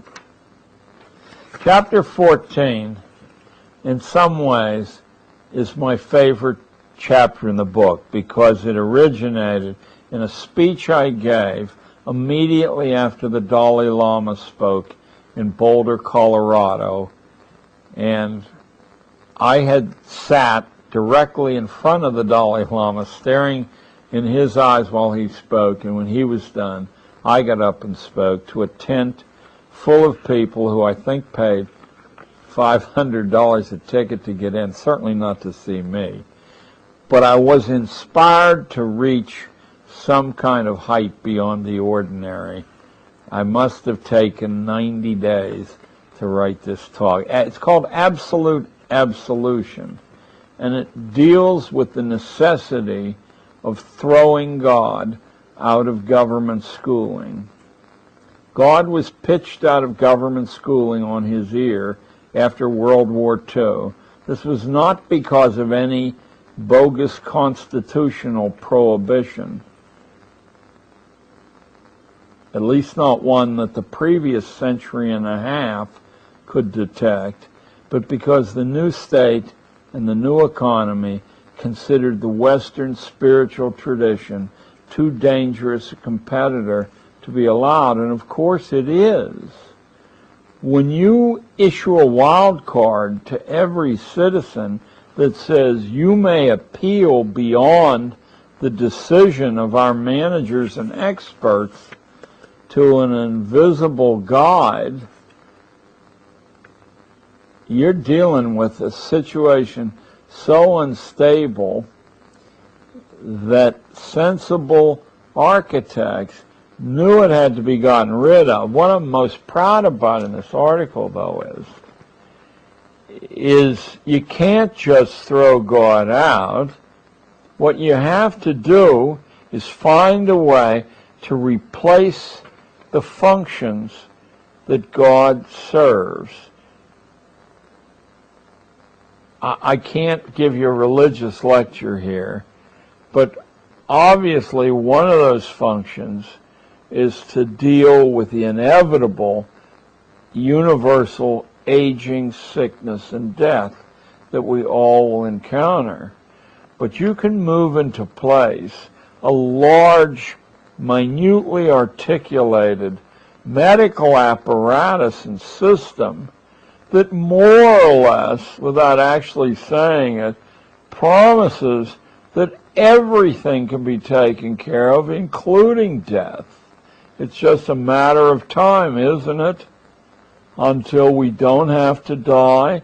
It seems to me I hear that message daily from the medical system. And there are other things, that functions. God holds your hand when you realize that paying the penalty of the forbidden fruit in Genesis, that you're going to have to labor by the sweat of your brow for your bread. Well, no, you don't. You live in the United States. Only fools work. Don't you get stock options, or aren't you in a privileged occupation where the idea of your resources shriveling up don't exist? They constantly renew themselves. There, you don't have to work. Only fools work. Smart people have other people work for them, or they employ machinery. We're not fighting a war in Iraq. Our machines are so superior to the Iraqi machines, which, by the way, we sold them. So it's our new generation of machines against our older generation machines, that I think we should award the medals to our machinery in appropriate ceremonies. Anyway, absolute absolution deals with the problem of God, why spirits are dangerous, and what actually the Western outlook on religion teaches. It's an amazing code of easily accessible strengths. Chapter 15 is the psychopathology of everyday schooling. None of the familiar school sequences, none of them, are defensible by any of the known rules of evidence. You could not bring a case to court that this has to be this way, or the division into social studies and so on has to be that way. They're quite indefensible. They're all arbitrary, because you have to do something as long as you're going to confine these kids. They're all grounded in superstition or class propaganda or aesthetic or philosophical prejudices of one sort or another. For instance, and this I think will be directly useful to you if you're a homeschooler, Pestalozzi's famous formula of simple to complex is a prescription for disaster in the classroom. This is not the way people learn. They learn from a kind of random selection up and down the ladder that keeps them feeling the zest of the chase. And sometimes, very often, you can reverse the ladder, and it works just as well. In fact, there were famous experiments. I have to tell you this. I hope I can remember the name. If I can, it was Penn State University in central Pennsylvania. And the years, I believe, were the middle 70s. I'm reaching, but this old mind, but these are quite famous experiments. The Pennsylvania State University Psych Department took the physics textbook for freshman physics, which I believe was a required course, so that all freshmen had to take it. And they scrambled the pages at random, mind you. So often you'd get to the end of a page and you'd be on a different concept in the middle of a sentence, the former concept. And they applied that. This is some more evidence of the way schools are used as laboratories of experimentation on kids. They applied that to a few sections of the freshman physics course, and everybody else got the regular, careful, simple to complex ladder system. On the standardized examinations that measured supposedly proficiency in physics knowledge, there was no difference at all between the group that got a textbook that was made up of pages that had just been put together at random versus the ones who had the scientifically organized and a rational thing. But I had too much experience with kids, and I had too much bad experience with simple to complex in my own life and also my teaching career, not to say, you're nuts if you buy that bilge. The last part of the book is called The Prison of Modern Schooling. And chapter 16, I believe there's 18 chapters in my book, so we're near the end. Yes. Chapter 16 is called A Conspiracy Against Ourselves. Spare yourself the anxiety of thinking of this school thing as a conspiracy, even though the project is riddled with petty conspirators.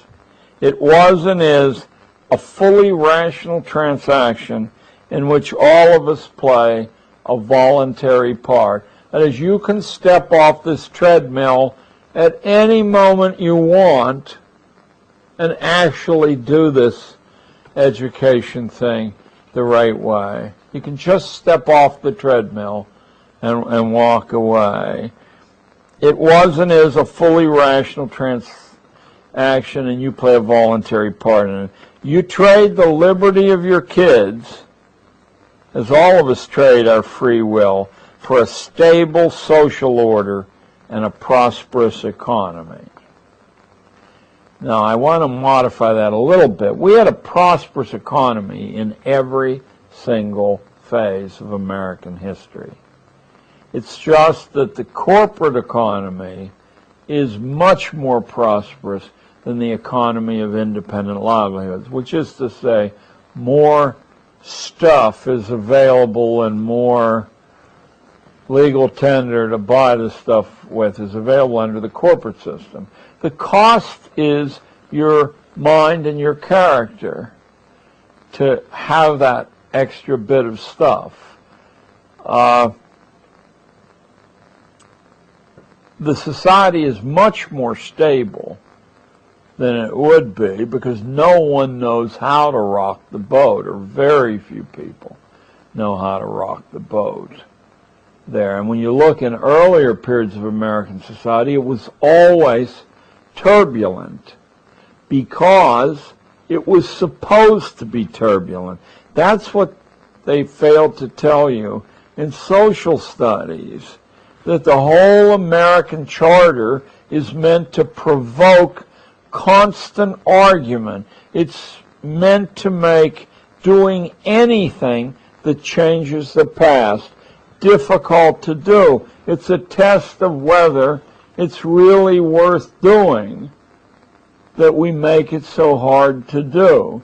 For the Supreme Court to cooperate with the White House, to cooperate with both houses of Congress, is a nightmare.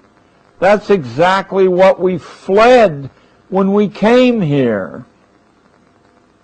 Of course, you can't argue very effectively unless your mind is developed and your understanding and your insight, unless you can speak in public and write in public. That's why we don't bother to let you know how to do those things, even though they're child's play to do. Because then you'd be able to argue effectively. You would restore the America of Andrew Jackson. Who wants that? Not Unilever, I can tell you. Not Coca-Cola, I can tell you. Not General Dynamics, I can tell you. Why would they want that kind of competition, that kind of obstructionism? So it's a conspiracy against ourselves.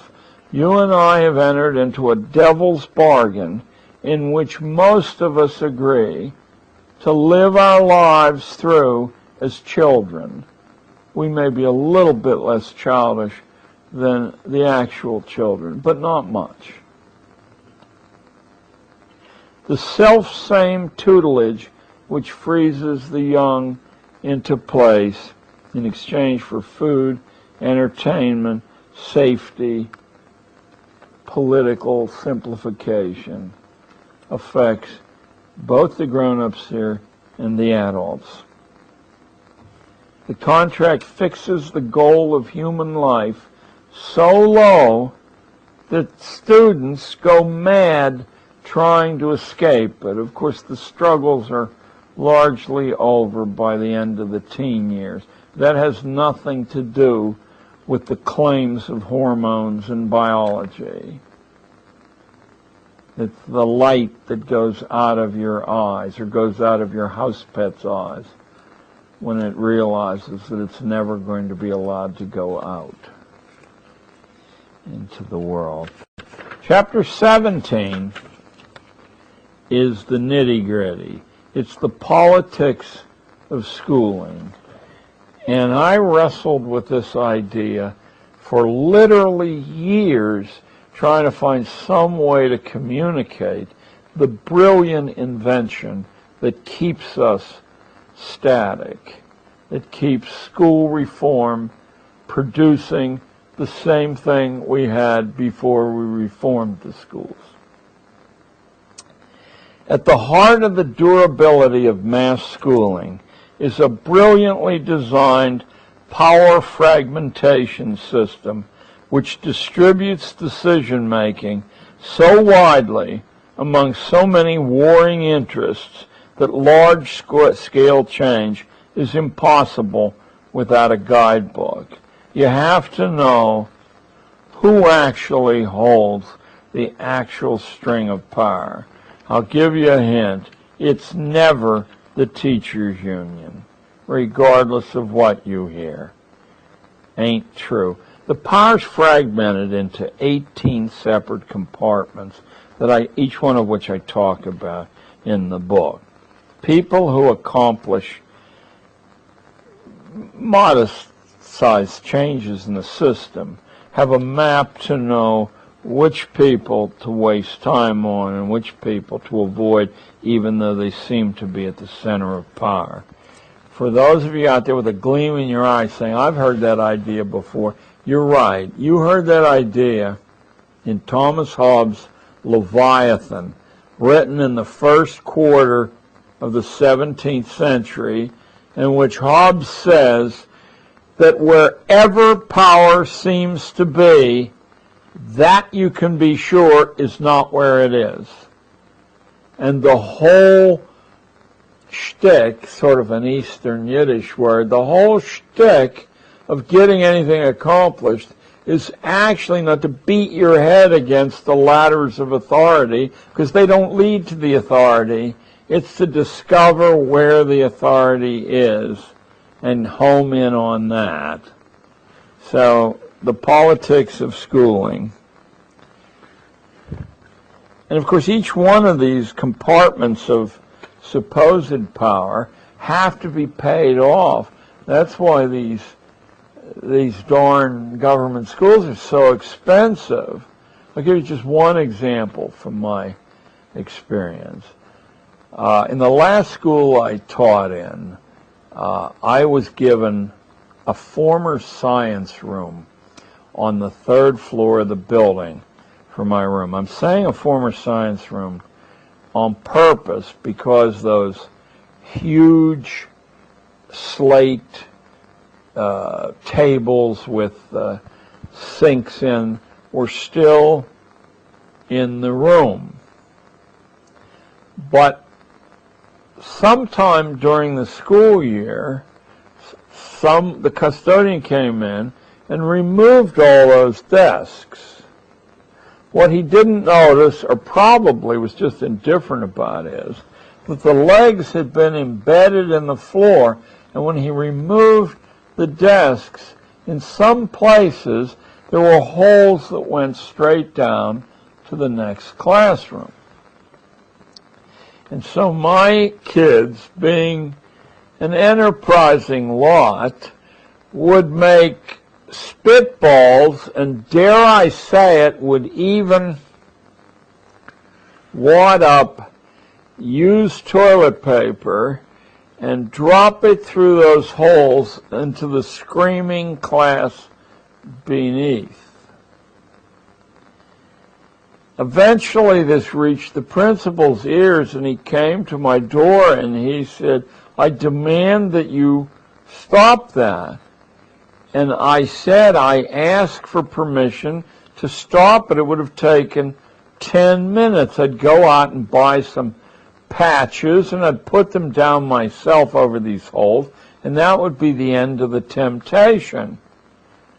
But I was informed by the custodian that that was illegal. So he stormed out of the room, and then he came back, and he said, "Right, you have to go through the chain of command." "Okay," I said, "start me on this procedure of getting these holes repaired.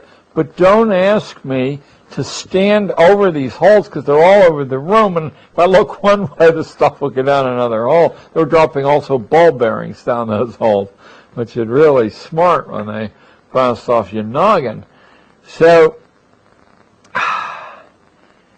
the custodian wouldn't tell me this, but eventually, by dint of gruesome research, I discovered how many sign-offs had to be made before a team was dispatched from 25 miles away in Brooklyn to come and fix that repair.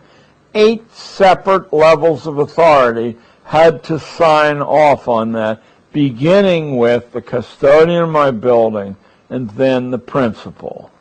But there were still 6 hoops to jump through, and then they didn't come. I misspoke.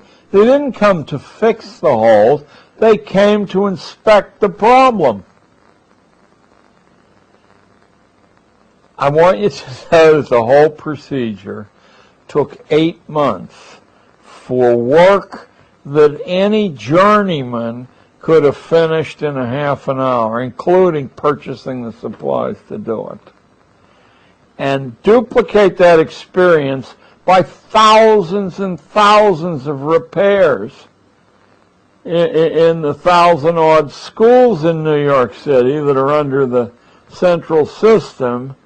And now are we just beginning to see a glimmer of how this power system has been set up to guarantee that nobody can change the inexorable progress and product of mass forced schooling. Absolutely fascinating. The last chapter is called Breaking Out of the Trap. And I'll just read the epigraph. "The only conceivable way to emerge from this trap, from which no further human," I found a typo, "progress is possible, is to repudiate centralization of schooling in the form of national goals, national tests, national teaching licenses, school-to-work plans, and the rest of the utopian package, which in California is daily being tried out here and there. You guys are among the most villainous states in the country. I'd say the only one that matches the damage that California does is Texas. home of the legendary, well, I won't say it, this isn't a political program. You dictate textbook construction for the whole United States, and the reason for it is simple.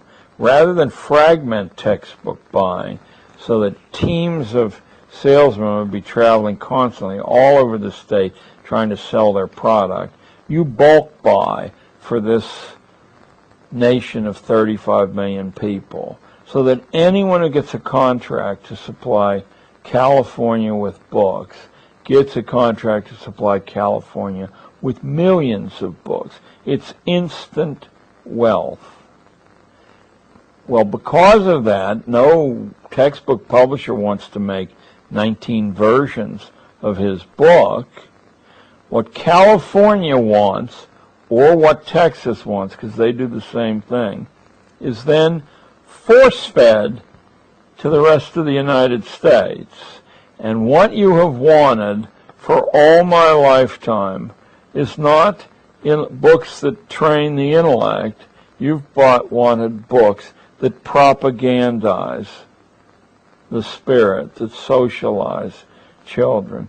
Your books are riddled with errors, some of them so comic that if I say them, you won't believe them. When I went to my first job away from the East Coast, it was in Portland, Oregon, and the textbook that was available for history at the high schools of Portland, Oregon, was the same one available in California. It was by Scott Forsman, and among the 258 major errors in the book was that the United States had dropped the atomic bomb on Korea. Now, we're probably likely to do that in the upcoming days, but certainly I guess they felt that all those people from that part of the world look alike. What's the difference? Japan, Korea. There were hundreds of errors of that magnitude in the book, nor was there any particular consternation when this was exposed. I guess there were some screams on the part of parents. But what does it matter? You got to get the kids to sit, be quiet, copy notes off the board, and pass tests. What does it matter whether the information's accurate or not? How old-fashioned do you want to be? Breaking out of the track, you have to repudiate centralization. Schooling must be desystematized. The system must be put to death. Rather than dismissing that as rhetoric, each one of us, if you value individuality, has a system of our own, just as we have a fingerprint of our own there. It's not totally alien to everyone else's system, but the part of our lives we value is, in fact, the part that stands apart from the other people we know, or at least that's the part we should value as Americans. When you force everyone's system into one large system that presumes to distribute rewards later on based on how well you conform, we're talking about a nightmare. That we are the chief distributor of this nightmare to the rest of the world, not communist China, not ex-communist Russia, but us, should make you sit up and steam and vow to sabotage this system any way you can. Any way you can. So that's the last chapter in the book. It says Adam Smith correctly instructed us, the high priest of the libertarians and the conservatives, he correctly instructed us for more than 2 centuries that the wealth of nations is the product of freedom, not of tutelage, not of someone telling you this is the right way to do something. Smith said that the more people you bring to the bargaining table, the more likely it is that in that steamy exchange of points of view, that an entirely different idea that no one had thought of before springs free as the resultant of this dialectical process. I've never met somebody who cites Adam Smith, and they're all over California, who actually read his books. And while you're reading Wealth of Nations, which says bring everybody on board in a policy sense, read his Theory of Moral Sentiments, in which he says that the people who devote their lives to making money are insane. They have wretched lives as a result of that, but we should all thank them for having devoted the substance of their lives to constructing these structures that produce rivers of wealth. As I said, I've never met anybody, but I'm only 70, who's actually read Adam Smith. He's well worth reading. So the connection between the corporate economy, national politics, and schooling isn't a disease of free enterprise. It's a disease of collectivism, which must be broken if children are to become sovereign, creative adults capable of lifting a free society to unimaginable heights. The rational management model has damaged the roots of our free society and the free market that it claims to defend. And then I have an epilogue. It's only 2 pages, but you only get a little bit of it. What happened in our schools was foreseen way before we had them by Thomas Jefferson. We have been recolonized through the 20th century in a second American Revolution. We have been reabsorbed into the ruling imagination of Tudor England. It's time to take our script from this country's revolutionary start. It's time to renew our traditional hostility toward hierarchy and tutelage. We became a unique nation from the bottom up, not from the top down. That's the only way to rebuild a worthy purpose for American education and a worthy destiny for our children. And I summon on stage in the epilogue 2 people. General Braddock, in charge of the largest British army in North America, and his subaltern, Major George Washington. Braddock is an aristocrat to the core, and he's on a huge white horse.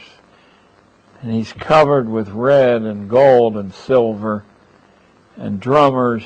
And Washington is dressed in frontier buckskins on a horse called Blueskin, who's a gray. And both of them are beckoning us into a different future. One says, you are children, you will always be children, we will take care of you, follow me into this well-organized, fully ordained future. And Washington,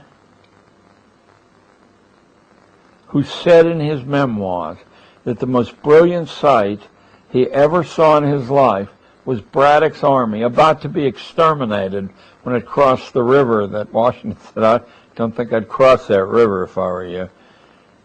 He made a mistake, because in my reading of American history, when he looked in the mirror, that was the most brilliant sight he ever saw.